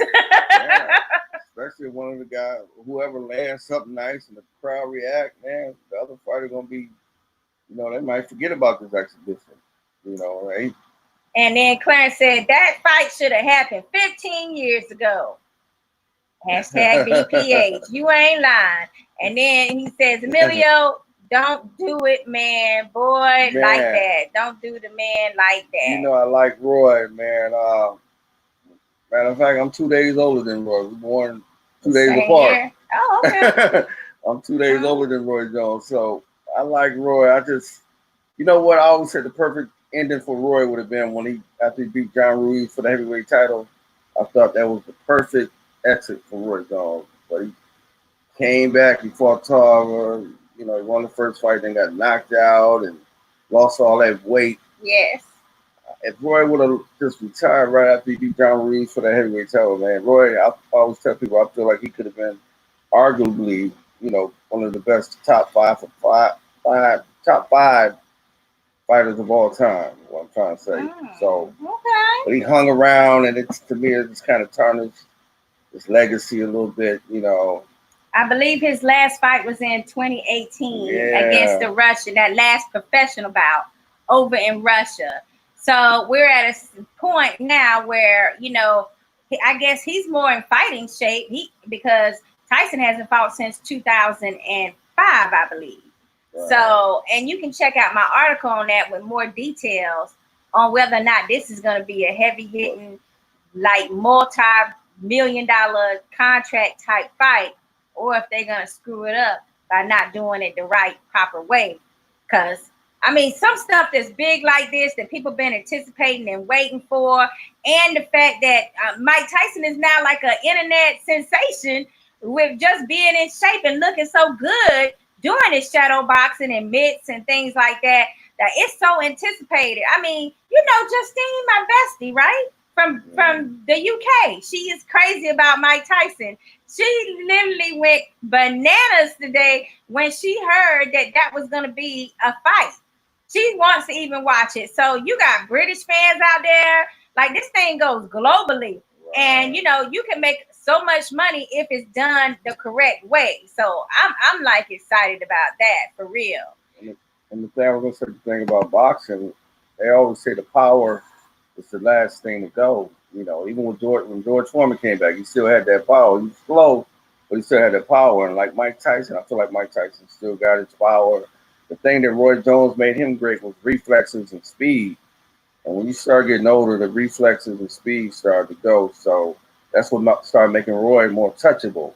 When he started losing his reflexes and speed, guys were able to touch him, like Tarver, Glenn Johnson. You know, a lot of guys from overseas were starting to touch Roy. But Mike Tyson still look explosive. I know he still got that power. So if he catch Roy, I don't know how rough he gonna get if this is an exhibition or how physical they're gonna really get with each other. All right. But if they get really physical and for real, I believe Mike gonna knock Roy Jones out. Well, you know, stamina has always been Mike Tyson's Achilles. So if he doesn't get him out early, right? Well, now it's even later in the career. So I feel like if he don't get Roy out early, it's a Roy Jones fight.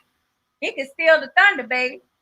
All right, we got Rob. He says, one of my friends posted about the fight earlier and reminded us that Apollo versus Drago was also just an exhibition. An exhibition, hashtag Roxy. Apollo died in that fight, too. Oh, that's Rocky 4. Yeah, Apollo died in that exhibition. Hashtag BPH. I forgot that was an exhibition. He died in that. Wow, that ain't cool. I don't think that's not a good example because we don't want anybody to like lose their life. Okay. Okay, Dave, he says Roy will beat the snot out of Mike. Ooh, okay, man. Okay, all right now. Okay. No, Dave. I Dave, don't know. talk to me, Dave. How you feel this way? You gotta go into detail. Let us know. And then Clarence says, hope Mike feeds himself before the fight. Hashtag BPH. Yeah, no more ear snapping, okay? We don't need no ear snacks, okay? So, yes, Clarence, you are on point with that. And then David, he just said, Mike Tyson is a beast. He is just the man. Okay. There was a couple guys who like they thought they were gonna get that exhibition, like Holyfield. He been working out. Yes, he had everybody that from the old schools working out. Shannon Briggs wanted that bare knuckle fight. Yeah. Oh my God! And then Mike Tyson, he was like, he was gonna try to fight anybody. Like he was like, I'll fight. I mean, he was all over there on the WWE, looking at that, you know, having a cameo on what is it? ECW. Yeah, AEW. AEW. AEW. Right. Yes, and then he was like, yeah, yeah, she knows. She works for AEW sometimes. So then, I think he was there the night that she was working too. Yeah, yeah, he was there that night. Exactly. So listen, Mike Tyson was trying to run all kinds of revenue streams here, and he was trying to just pick what was the best fight for him. So I mean, Roy Jones Jr. as an opponent, it must have been some money. He just was like, okay, now bingo, that's it. That's the kind of money I wanted. The thing I'm wondering is after this fight, yeah, whoever looks good, is they gonna want to continue? Of course, you're not gonna want to continue. That's not even a question. Of course, they're gonna want to continue. Is this just an exhibition to raise some money, or is somebody gonna feel themselves and feel like, of course, I can get in there with some of these young dudes and maybe do something. Well, you know, people are now putting it in Mike Tyson's head that he could unify the heavyweight division today. Like they saying things like that. So I'm not really sure if they're really saying that the heavyweights are so not as complex or not as good as their generation that it would be easy for Mike Tyson to get that status, or if they're saying Mike Tyson is just that amazing right now. So I'm trying to figure out which one it is. These dudes are even bigger than they was back when Mike was fighting. These guys were already way bigger than Mike back then. Yes, but now these guys are way bigger. It's all about the height. The height difference is just crazy. And they're young, you know, that's... Clarence says Roy was a bad boy back in the day. I agree with that, Clarence. Roy was Superman. He was untouchable. And then you see, see, we got John. What's up, John? He's with the boxing commission here in Florida. John says, how can you compare the fiction of a movie with a real fight night? Damn it. Drago and Apollo Creed. I know, John. Come on now. It's just a situation where, you know, it's like exhibition against exhibition. Yeah. These guys never want to just be an exhibition once they get in the ring. You know, it's like that instinct to fight and be the best, hopefully, is going to come out.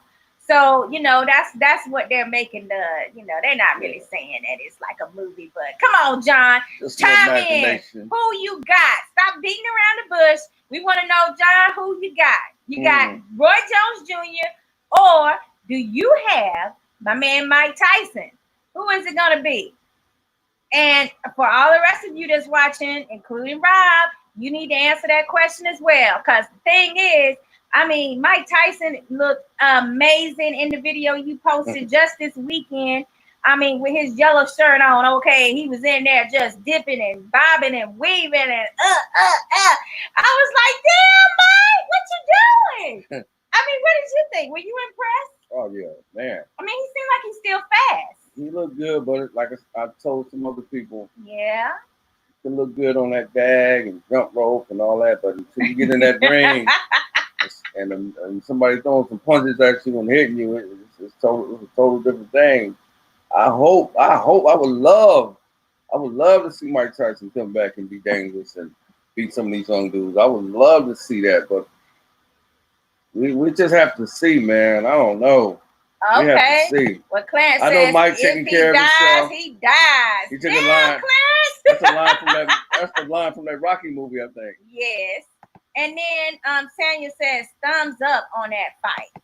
And then John says, I think Mike beats Roy. He's too big and just as fast as Roy.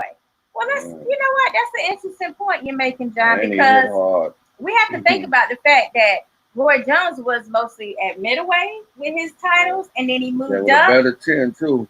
Yeah, okay, we can talk about his chin, but I mean, we got Roy Jones who only moved up to heavyweight for one fight, and then dropped back down to face Tarver. Right. So, I mean, Antonio Tarver Sr., that is. And you know, I want to mention that I'm ready to see Antonio Tarver Jr. in the ring. Now, I'm about sick of this situation there with him. We need Tarver to come on the show. I don't know what's going on with these promoters. You need to call Sherman. You need to call Antonio Tarver Sr. You need to call Antonio Tarver Jr. Okay? You can call Tony himself if you need to. But we need to get that young man in the ring because he's just as good as his father, and maybe better. I mean, because he got some skills to pay the bills. See, if you're watching, we need you on the show. We need to talk about this here. T said he was gonna come on the show, so we gotta make sure that happens. But anyway, I'm getting off the subject. What I'm trying to tell you guys is that Roy Jones is not a real heavyweight. And what are we gonna do? What is this catch weight? Nobody's saying. I mean, is Roy Jones now supposed to fight at? He's gonna have to gain weight to get to heavyweight. I don't see Mike Tyson losing to meet Roy at no smaller weight. So I believe Roy gonna go up. He's probably already walking around heavy right now, close to that weight. All right, Lucas says, just hope neither gets hurt. And shout out to Lucas Biggers, because that's my heavy bag boxing family. And it's like, you know how you have three men and a baby? Well, instead you got 3 men and a girl, and a chick.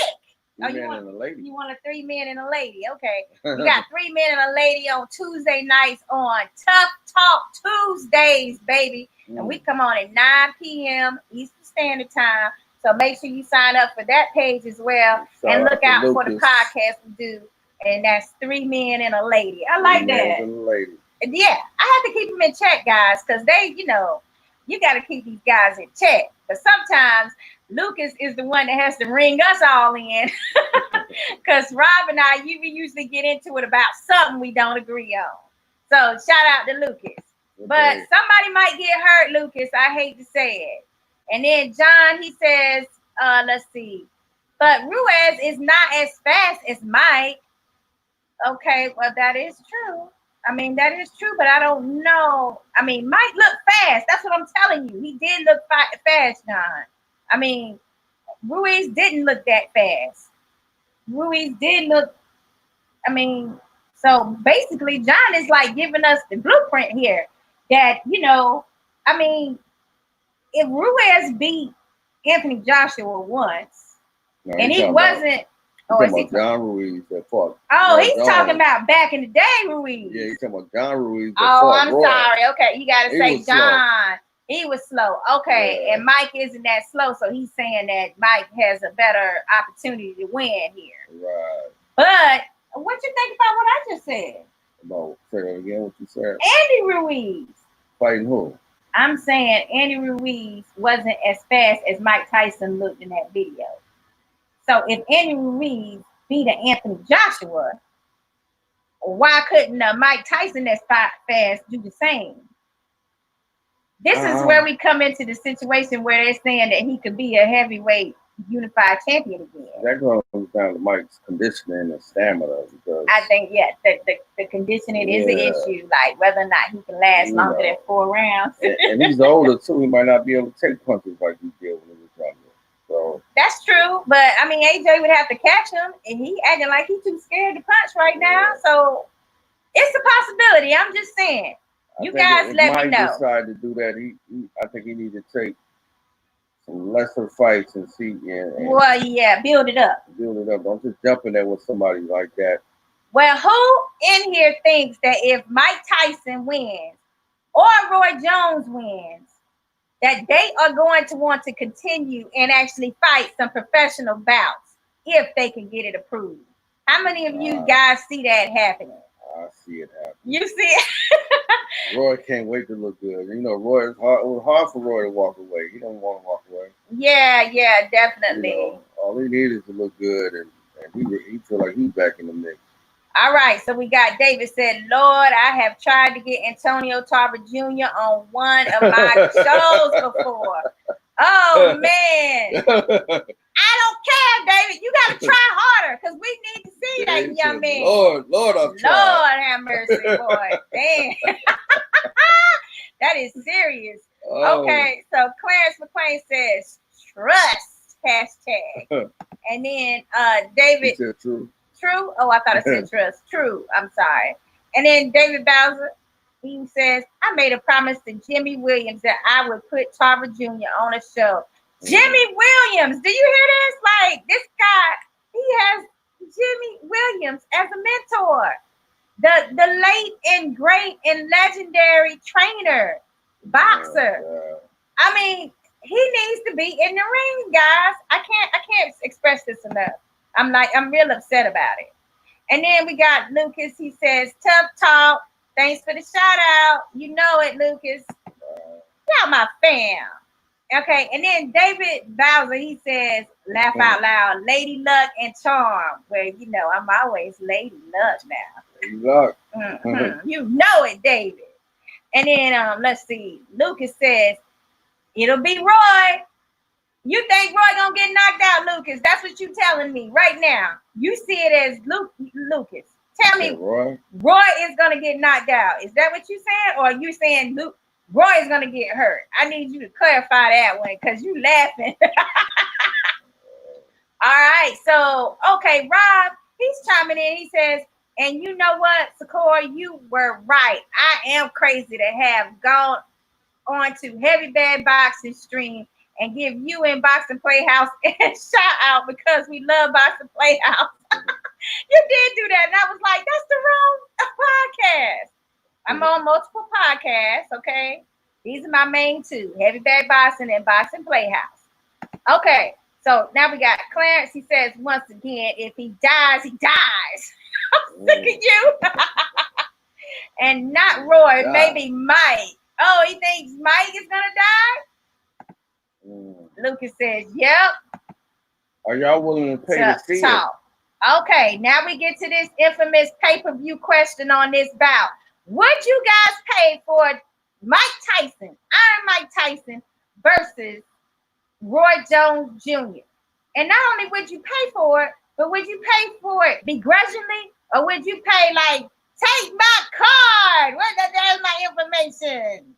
You know, like, would you be happy about it? Like, absolutely. Here's my money. Take it. I want to see it. Tell me which one. How much they gonna charge for that fight? We don't know any specifics on the pay-per-view. Right now, I'm getting conflicting, situations where people are saying, well, it could be a traditional pay-per-view, which some in the camps would prefer. And then I'm also getting, it may not be. Okay, like as in, what's the situation? As in, it could be like a streaming service, like more like an app situation. And so I guess you guys can tell me which you think this fight is worthy of, traditional pay-per-view or an app that you got to log on to. Is all the fights going to be exhibition? Oh my God. You just opened up a real serious can of worms. You know that? I was trying to avoid, I did not want to talk about no YouTube stars being on the undercard. Like, are they gonna throw some pro fights on the undercard? I don't know, but I know that them YouTube stars are on, the YouTubers are on the undercard. So I mean, that was the only thing that kind of turned me off. Like, damn, like, come on. Are they gonna be? I mean, this could be a huge platform for some of our prospects to get out there and get known and cross generation. You know what I'm saying? Fans. Because you got the old schoolers watching, they haven't been tuning in lately. It's an awesome opportunity to get them familiar with our current prospects, especially in the heavyweight division. So I think that they are missing a huge opportunity. And will it be a crowd for this fight? Is they going to be in the bubble, or is it going to be a live audience? That's true. Let's see what the fans have to say. David Bowser. Uh-oh, it pushed up. Oh, there you go. Depending on the cost of the show and the undercard, I would gladly pay. All right. We got one payer. Clarence McLean. I can't. I'm broke. I bet you find a way, Clarence. You better use your resources. And then Lucas says, nah, laugh out loud. Depends on the fee. It ain't a stat card. Goddamn Jake Paul. As a co-main event. Who's Jake Paul? Know that's the YouTube star. Oh man. Yes. I'm agreeing with Lucas on the fact that that really bums me out. But I'm still very excited about paying so I can see Mike Tyson's return. And then David Bowser says, I would definitely pay-per-view that show in a heartbeat. See, that's what I'm saying. All right, well, I'm seeing a trend here. I don't know if you see it. And then we got David Bowser says, both are the same. Emilio just popped the bubble. David says, I say we do it on the Mayweather versus Pat too. Okay. Well, that's another one that we've been wanting to see. And then David says, I'm joking. Laugh out loud. Okay, well, I wasn't. All right. I will take that fight. If I could get a bunch of old school fights that I really wanted to see and they never happened, shoot, I would be for it. I mean, when it comes to Pacquiao, I still want to see a Thurman too. I want to see that rematch. I want that show to run back. But sticking to this topic, guys, seriously, I want to know from you, Emilio, are you happy to pay for it? Or are you begrudgingly paying for it? Or you ain't paying for it? Which one is Some of the Tyson versus Roy Jones Jr. I don't mind paying for it. And then I believe it's going to be for a good cause, charity. Why you say that? I think Mike Tyson said something like money going to certain charities. Oh, so he's going to donate some of the money to charities. So I think that's a good look. And $2. Yeah, definitely. I ain't seen Mike. I've been a big Mike Tyson watching him. So yeah, him and Roy Jones, I pay. Well, I think I'm gonna pay for it, damn it, and I'm gonna pay happily. Yeah. You know why? I'm gonna pay happily for the Charlo fights too. I really am. So I'm tired of this pay-per-view argument. It's like if you want to see something great, and then we'll get to be able to say I remember COVID was a bad year, but remember when we got to watch Mike Tyson return and fight Roy Jones Jr.?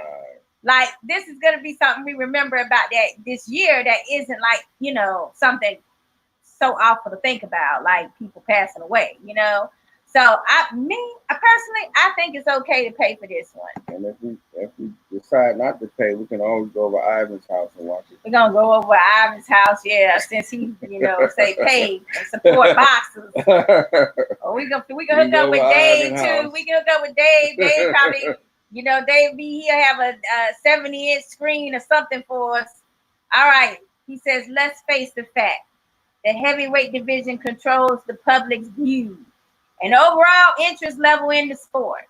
We must have a quality U.S. fighter as a heavyweight champ. Absolutely. I mean, well, wait a minute, David. So you telling me you're rooting for Wilder to get his belts back from Fury then? That's what you're saying. What you telling us right now? Is that what you're saying? You're saying that you want Wilder to get his belts back from Fury. I want one belt, which is WBC. Holla back. And then Clarence, he says, it's worth it. All right. So we're getting a general census here that people are willing to pay for this fight. And then David says, you pay for a meal, drinks, and pay-per-view. Is that what it says? Oh no. He says you pay for a good meal, drinks, and some beep. Then why not Tyson versus Roy Jones Jr.? All right, I like that. That could be a slogan if you wasn't so raunchy. Dave paying for women. What is this country coming to? All right. So then Jesus Escalera of T&K Boxing Promotion says, you guys are the best. Well, we appreciate that. Thank you so much. We do try. Y'all are the best right now. We talking Boxing Hall of Fame, promoters, signing Jose Ocasio, turning around and signing Clarence, Mr. St. Pete Boo. That's a week St. apart. Pete. Up. 10K Boxing is having a winning month right now. Let's try to make it 2 in a row, right? That Hall of Fame weekend gonna be nice. I'm looking forward to it because I'm hoping that these numbers drop and I can finally be free and I get to see my boxing like just upfront and personal. We get to see the induction ceremonies, like our girl Dahlia Duran getting inducted. I mean, it's gonna be amazing. I'm so happy right now. I mean, Jeff Lacey is in there as well. And it is right here in St. Pete. We won't even have to cross the bridge. The Marriott. At the Marriott St. Pete Clearwater, guys, on Roosevelt Boulevard. That is going to be November 6th. T&K take over. T&K Boxing Promotions. I love it. And now we got David Bowser. He says, no, there are better heavyweights in the U.S. Okay, go ahead. Name them, baby. Because you done started something now. You got to finish it. Tell us who they are. And Rob says, Sakura initiating the beats. Yes, I had to initiate the beat on that. You know, I don't say that word. I say a lot of stuff, Rob, but that's one I don't care to, you know, I don't try to partake in that one. All right, so David says, plus Tyson Fury can be an adopted U.S. citizen. Oh, okay, yeah, we can give him a dual. He can have a dual citizenship. Why not? I mean, but he's still gonna be the Gypsy King. Everybody gonna still know he's from the U.S. We want a born and raised heavyweight. He said he had more U.S. fans than Wilder. And he might be right. I mean, because you know how they like to poop on our black boxers. You know that. Mm-hmm. All right. So David Bowser says Fury is entertaining and personable. That he is. He is very entertaining. And then Clarence says, we hate to get to Vegas. Oh, we have to get to Vegas. You know that's right. Get there, Clarence. We Vegas, get there. Vegas. Hey. It's you say it's coming? Yeah, we're gonna get there. You promise? Yeah. Don't lie to me now. We definitely gonna get there. All right. Brittany says she's coming too. Brittany coming? Yeah. Okay. And that's our photographer, so she ain't got a choice. Man. All right, and then Jesus Escalera and our matchmaker extraordinaire is gonna be there. Oh, yeah. Plus, when we go out there, I hope we got all the boxers on deck. I hope we got Ocasio, Ivan Franco. I hope we got everybody in the TNK, Clarence Booth. I hope everybody's going out there. And I hope that we're going to a Clarence Booth fight. Don't you think he earned it? Oh, yeah, most definitely. Yeah. Last time we was in Vegas, MRJ was with us. Oh, that's right. We did get that treat. MRJ was with us. Shout out to Team MRJ. MRJ was there. Look, he can come too. He might be on the card as well. I mean, it's got to be one of those guys. And then Clarence, he says, oh, wait a minute. Roxy said, let's book it now. Oh, you know she ready. Okay, that's our road dog when it comes to Roxy ready to make reservations. Roxy Scott, be on. Look. Roxy ready to make reservations, huh, Roxy? You calling them now, huh? And I taught her well. She know how to book all that now, okay? It ain't nothing but a word. I got to have my sis with me anyway. I mean, and that's that brand ambassador for nutrition. Wow. So people need to hit her up too when you're ready to get on that diet plan and drop that weight without losing that muscle mass. You need to call her. Mm-hmm. All right. So Rob says, Sakura and Emilio, what music gets you into a boxing mood? Oh, you ain't heard our song yet? You didn't hear our intro? That is our actual personal Boxing Playhouse theme song. And the artist, the producer, the writer, everything is one and only Emilio Santana. It's 100% original music, okay, that we put together in his Boxing Playhouse. We do have a video of it too, and I think you're gonna like it, Rob, because I know how you like your details. And if it ain't that song, Rob, I like to hear some Tupac. Something about Tupac, you know. Mike Tyson used to come out before Tupac died. He was coming out on some of Tupac music. So. Okay. Well, I like that. I come to bring pain. Yeah, that's one of my favorite. Terror Zone, like. Yeah. Time for some action. Time for some action. Time for some action. Yeah. And then also, you got to have Sweet Caroline now. You got to sing that Sweet Caroline. That gets me in a boxing mood, too. Especially for the UK boxing. I'm like, yes, Sweet Caroline. Right. Or if you like Charlo, you might want some payback and play some James Brown. That payback. Yeah, get the payback. Okay. I like that one, too. I mean, we could go on and on all night because they got some good songs. You know what? I used to like Larry Holmes' song. He used to play "Ain't No Stopping Us Now." Yeah. And who was that? Man, was a like fat and lightheaded thing. I can't think of the guy's name. Roxy want us to play our theme song for them. She's like, play it. And she says, oh my God, y'all need to bring my favorite boxer back. Wait a minute, who's your favorite boxer? Because I thought it was Paul Williams. I mean, are you cheating on Paul Williams now? You said we've had him before, so you got to tell us who that is. And then Clarence says, I paid for the trip already for Valentine's Day next year. Yeah, all right. Man.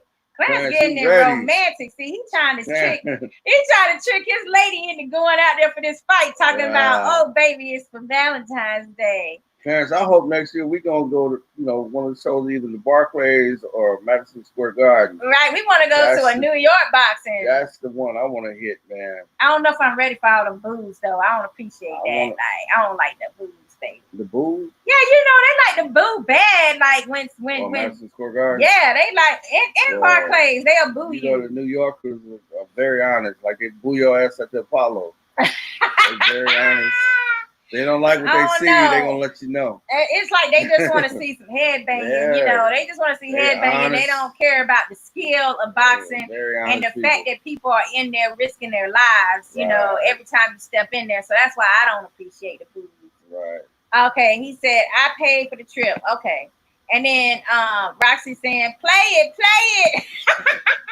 She likes that song. Thanks, Roxy. Oh, she said, that's him. Yeah, we should try to get Paul Williams on the show. We need to talk to him. I mean, he had a great career. At welterweight at that. Yeah. Or middleweight. Middleweight. No, he was at super welterweight by the end of his career because he fought Martinez. Yeah. Yeah, I think that was his last. Middleweight. Yeah, and then he did Lara. So that was 154. He fought Winky. I think he fought Winky at middleweight. So you think he went up there to middleweight? I think Winky went up to middleweight and fought him. I think, but I remember he was down at. But remember when he fought? Last dude to fight Winky's last opponent. Was he? I don't even remember that. I thought that was Kid Chocolate. No, that's Kid Chocolate. Yeah, that was Kid Chocolate. Yeah, you're right. I got you. I finally got you. Damn it. Paul Williams. Y'all don't understand. Roxy, Clarence, y'all see this right now, right? Y'all see this? I finally got him. The boxing encyclopedia. I got him. I finally knew something you didn't know. It was Paul Williams and then Kid Chocolate. Yes, okay. There you go. You're right. You're right. Thank you. All right, so can't wait to see y'all. All right. We can't wait to hang out with you too. And then, yes, please get him on the show. All right, Paul Williams, we're going to give him a call and see if he would, grace us with his presence. We love him. He's a very sweet and humble person. And he had a great boxing career. And we hate to see that he ended up having that motorcycle accident. I wish that he would have been the only one like that. But there are like a couple of boxers in, history that have had bad car accidents. Some were fatal. Some were motorcycle accidents that were fatal. So he's actually really blessed to be still with us and being able to help out different boxers in his community. Because I believe he's still be in the gym some helping out people. And then, yes, Pep, she good. All right, Roxy. Y'all know y'all stuff. Well, she said y'all know y'all stuff. Yeah, she checked me from time to time. Thank you. She checked me. Well, you just checked me earlier with the Charlo thing because I sure be getting them mixed up. Charlo. I don't care how many times I try to get them not mixed up. Somehow or another, it's still like it crosses over in my brain cells. Well, you know what? We had such a great night here, and we are so thankful for all our Boxing Playhouse players. And what we want to make sure you guys do is hit hashtag BPH when you give us your comments. And we also ask that you sign up and subscribe for our YouTube channel, subscribe for our newsletter that I produce every month on boxingplayhouse.com. And that also will allow you to see my articles or anyone's articles with new upcoming information. like today, I was able to actually debut an article on the Tyson versus Roy Jones Jr. fight before a lot of people. And I had some exclusive information in that article. So if you sign up for that subscription, it will send you an email and let you know when those articles are up. And then, of course, we got our Facebook, our Twitter, our Instagram, and our Twitch, Periscope, the website itself, and YouTube. And not only that, I want to talk to you guys about the fact that I'm about to start doing something on IG where it's 12 rounds, and I'll be randomly calling up some of our boxers and asking them at least 12 questions. They got 12 minutes, and it's 12 rounds. I love it. You like that idea? Yeah, I love that idea. Yeah, because Instagram, we got to bring something to Instagram. They're getting kind of left out with, all the other live streams and podcasts we do. So we're going to try to incorporate that soon, hopefully next week. And then, let's see what Rob is saying here. I believe Williams moved up to 160 because Winky had been at 160 since Trinidad fight. And Williams went on to fight Sergio Martinez the same year in 2009. Hashtag Boxing Playhouse. Well, Rob, I hate to tell you you're wrong, but you're wrong, baby. It was a junior middleweight title that Martinez won from our man Williams. And then he went on to lose that after the Julio Chavez fight. And then had Cotto to end up with that belt. Is it middleweight? I thought it was junior middleweight. I'm not sure. You're not sure? Well, we're gonna have to look it up, Rob. She fought. We finna get into it again. Oh, this is so good. When it's good, it's good. I think Winky fought Paul Williams at middleweight. What you talking about, baby? Huh? You think Paul Williams fought him at middleweight? Yeah, Winky. But he fought Lara at junior middleweight because he never moved up to middleweight. Right. I mean, Paul Williams. And remember, and you remember that Lara actually, they thought Lara won that fight. And it had to be they had to actually do something like they had to go to the commission and file a complaint against that decision. Paul Williams actually started at welterweight. Yeah, I remember him at welterweight. Yes. He fought. But let's see. I'm gonna go to Paul. He fought Antonio Margarito. Williams. Let's see what's up with Paul Williams. Roxy, you done started something, girl. You got Rob on here into this situation. Maybe he had a chance to look it up. And him and Antonio Margarito, I think, fought at welterweight. All right, the Punisher. Paul Williams was the Punisher. We got 41 wins and 2 losses.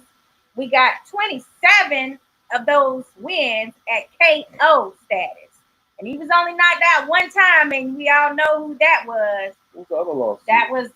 Who was it that knocked him out? Sergio Martinez. Sergio Martinez. That's how he got the title. But let's see who these last fights were. Okay, so he fought Ishida, which is the Japanese boxer.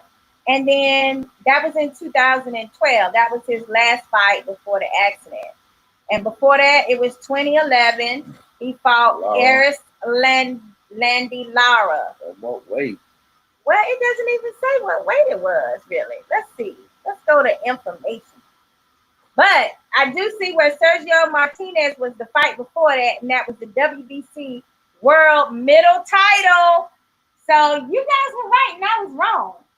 That's a middle title. When he fought Sergio Martinez. So what did he do? Drop down to junior middleweight when he got...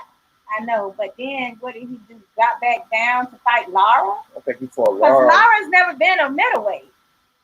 Dang, I don't know if Lara went up and fought on that middleweight. Was it a catch weight?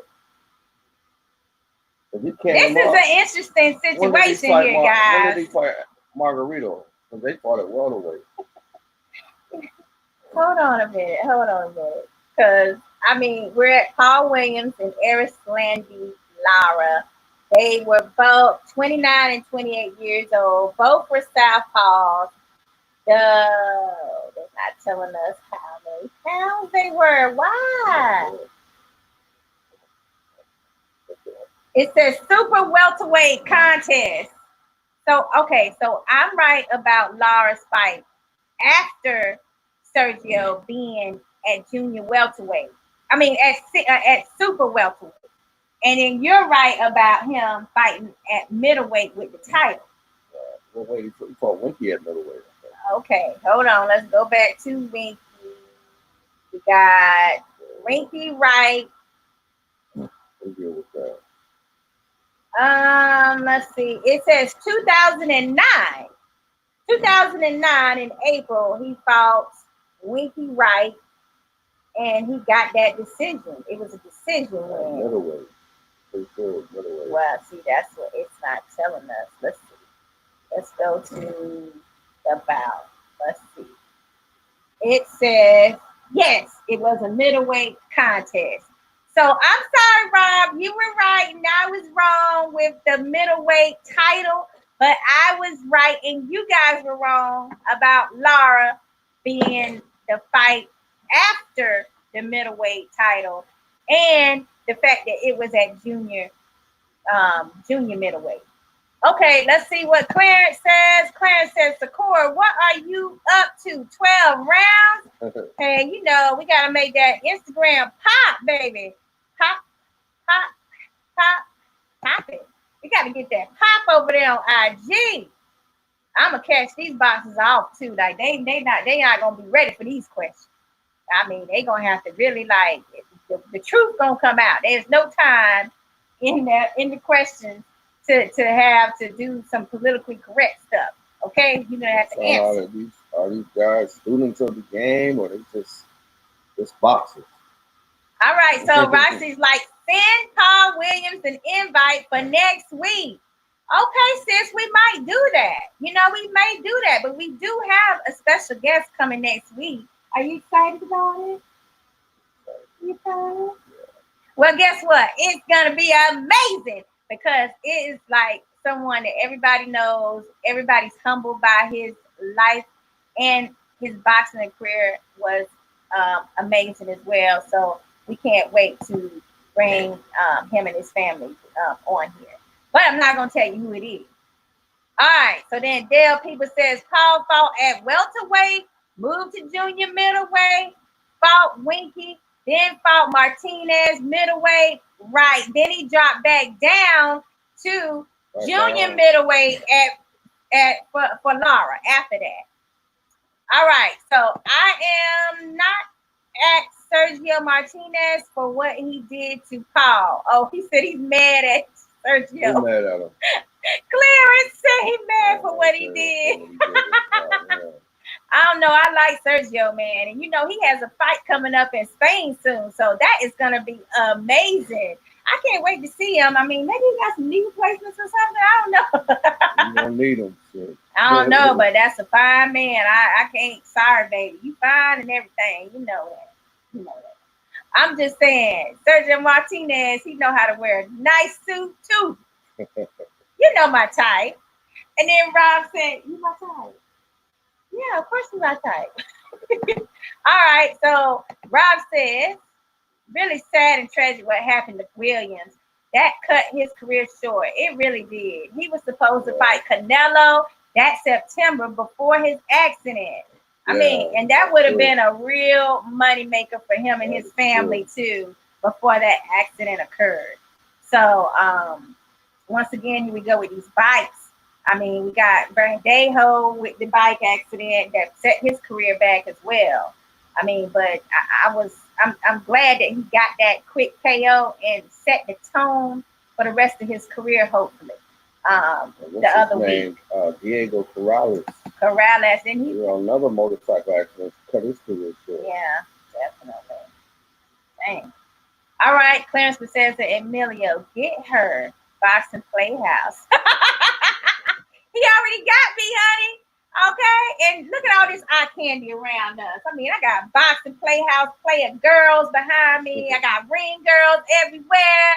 I can say a man is fine. Okay, I got plenty of coupons to have some eye candy to look at. You know he's number one. All right, so basically, Boxing Playhouse, YouTube, Facebook, Twitter, Periscope. Plus, boxingplayhouse.com. I need you guys to go over there to these places and subscribe, okay? Because I want to make sure you get our information. What did you think of my article today, by the way? Oh, I love the article with Mike Tyson. Yeah, that's What did you like the most about it? just how you said, both of them coming together. Don't put me on the top. Did you And that's read? something. Did you read your woman's? And Did we you had read to my hold that article? information. Yes. We knew about that information a week ago, and we had to hold it. couldn't say nothing. But yeah, I thought it was a good article. Yeah, I'm gonna need for you to really read my article. You see how easy it is to get people caught up. Clarence, you're next, because I know you read my article or not. Dale and Rob, you too. Okay, I put a lot of time and effort into that, and it also gives a backdrop on both of their fights and how long it's been since they fight and what's leading up to this mega clash between champs. So, check it out for yourselves. And then let's see. Clarence says, my favorite couple, hashtag BPAs. Well, we appreciate it. Appreciate that, Clarence. What was your highlight from the night? Talking to Clarence? Yeah, I was glad to see Clarence go back to the St. Pete Boxing Club. That club, that gym right there, that small gym. Yeah. It's a lot of history right there. A lot of sweater champions on the wall. You go in there, you feel the sweat. It's hot. Yeah. And that one ring there, that same old ring. The ceiling up top, the ceiling is patched up. It's so hot in there. Yeah, it's so hot in there. I melted one time. Keith Thurman had to hand me a bottle of water to rescue me because I swear I was about to drop. I mean, they don't play in there. It's none of that fluff, fitness center type look for them. It's like old school grit, sweat, and tears up in there. We done been to a lot of gyms, and that gym right there is humble beginnings, and it's classic. It's just straight work in there. It's hot. Mm-hmm. Yeah. One ring in there, and the dudes in there putting that work in.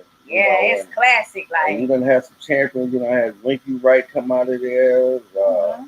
The Jeff Lacey's, the Keith Thurmans. Yes. You got Clarence Booth finna do some big things. So there's a lot of history in that St. Pete Glove. And Trainer of the Year 2 times. Dan Birmingham. Right there. I mean, it's amazing. I love that atmosphere there. And I can't hang out in the building too long, but I mean, I be trying to hang in there because, boy, you be really sweating. And the last time we was there, Clarence had a little thing where he free barbecue, had the kids up there. And I forgot about that because I didn't get to talk about that with him. But yeah, he definitely does some outreach programs to try to get kids off the street and into those boxing gyms. So, I mean, please support Clarence Booth. He goes, he has a page that's Mr. St. Pete. Definitely. And he has Clarence Booth as well. So please make sure you go on Facebook Live and IG. I believe he's on Twitter as well. And, sign up for his pages. So my highlight for the night is when the dude said that we was being fraudulent. He said we was a fraud, y'all. And then he didn't even have no picture. I'm like, you're the fraud. You don't even have a picture.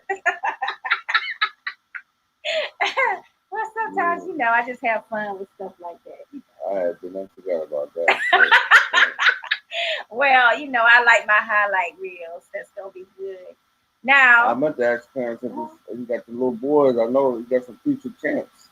Yeah, he said his smallest son. He said his youngest son is into boxing, and he actually keeps him motivated and in the ring. He's showing him at an early age, man. He got Clarence, you got Keith Thurman right there, the little young dudes. Yeah. They're getting a lot of knowledge at a little young age, Clarence sons right there. Oh boy, we're gonna answer this one last thing and then we finna head out, guys. But Clarence McQueen says Devin Haney versus Gamboa. Your thoughts? Are you serious? Like, I mean, we all saw that. I mean, apparently if he really broke his Achilles, I don't know how he's gonna pull off another fight like with a young, hungry champion, because he has the WBC title right now. Devin Haney. Like, how is he gonna pull this off? And I mean, I know that Tank has that W on his record for Gamboa, which is good to have a name like that on your record. But all the fans, we really know what happened with that fight, and you know, the fact that Devin Haney got a picture with Gamboa as a young boxer and him as a kid, like that, to me, that tells me all I need to know. Really, it does. It's like too old. I know Gamboa is getting these little paydays while he can, since he has some delays in his career. But I see where he's coming from. But what's in it really for Devin Haney? I don't think it's going to be as a bigger value on his record as it was for Tank. I think he's trying to use Gamboa as a measuring stick. You want to go in there and probably knock Gamboa out quicker than what Tank did. You know, just use him as a, put him on his resume and use him as a measuring stick. Hey, we went the distance for almost. Yeah, it was a stoppage, but it was real late. It was. So I think it was like the 12th round, like as a stoppage. We was at that fight. We was in Atlanta. We was at that fight. Yeah, we was at that fight. I forgot what happened on the end of this fight. We was having so much fun. I forgot what happened on the end. We was having so much fun. We really did. And then on top of it, we was meeting people, networking and stuff. I mean, and that's like kind of tells a story about how good the fight was that we can't really remember the end.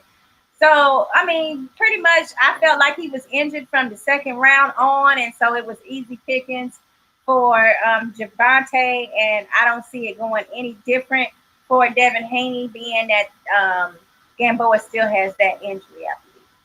I believe it's a kind of injury that you don't get rid of, basically. So I mean, how many shots is he going to get? Cortisone in his ankles? I don't know. Like, you know, it's just not going to have the same value as it did for Tank to me. You think Devin Haney will stop him sooner than Tank? What you think about that? Yeah. I do, because Tank was a little out of shape for that fight. And it was like 2 or 3 days after Christmas. Remember that? Like, you know, you got all that heavy food on you, and you kind of like, you know. So I kind of believe that, Haney will have a way easier time with him, for sure. You know, that kid has been fighting since he was a baby, just about. So, I mean, and he's been in and out of the Floyd Mayweather gym out in Vegas so much. We just saw that sparring session between Mayweather and him, 2 months ago. Everybody was upset about. So, yeah, this kid, you know, that's going to be easy pickings for him. And then Clarence, he says Floyd is setting him up again for Gamboa. Well, I mean, we say for Gamboa, but those are huge paydays for him. And a lot of his career, he wasn't able to fight in his prime because of contract disputes and what have you. Going with 50 Cent's promotion, and then that ended up bankrupt. So he's had a lot of turbulence in his career and setbacks. So, you know, he needs those. Those are good paydays for him. He might shock some people and rise to the occasion and pull an upset. Well, I guess we're going to find out how much of a great chin Devin Haney has. Everybody patting Devin Haney on the back right now. He's getting all these great things. And true. Sometimes you can believe too much hype, man, and think you this and that, and somebody else will sneak in and upset that. So we'll see, though. Yeah, for sure. And it's important that we just go ahead and think about the fact that Haney is a WBC title holder. So if there was an upset, we'd have Gamboa as a champion in the lightweight division. About 15 years since he started his career. That would be a big upset. That would be a huge upset. Yeah. Everybody would come after him immediately. You know that. All right. Thanks, Clarence, because I was just about to head out for Boxing Playhouse. We will see you next time. We love you so much, players. And make sure you tune in to our next installment of Boxing Playhouse on Thursday nights at 8 p.m. Eastern Standard Time. And Tuesdays, I'm on Heavy Bag Boxing. And that's Tough Talk. Thanks so much. See you later.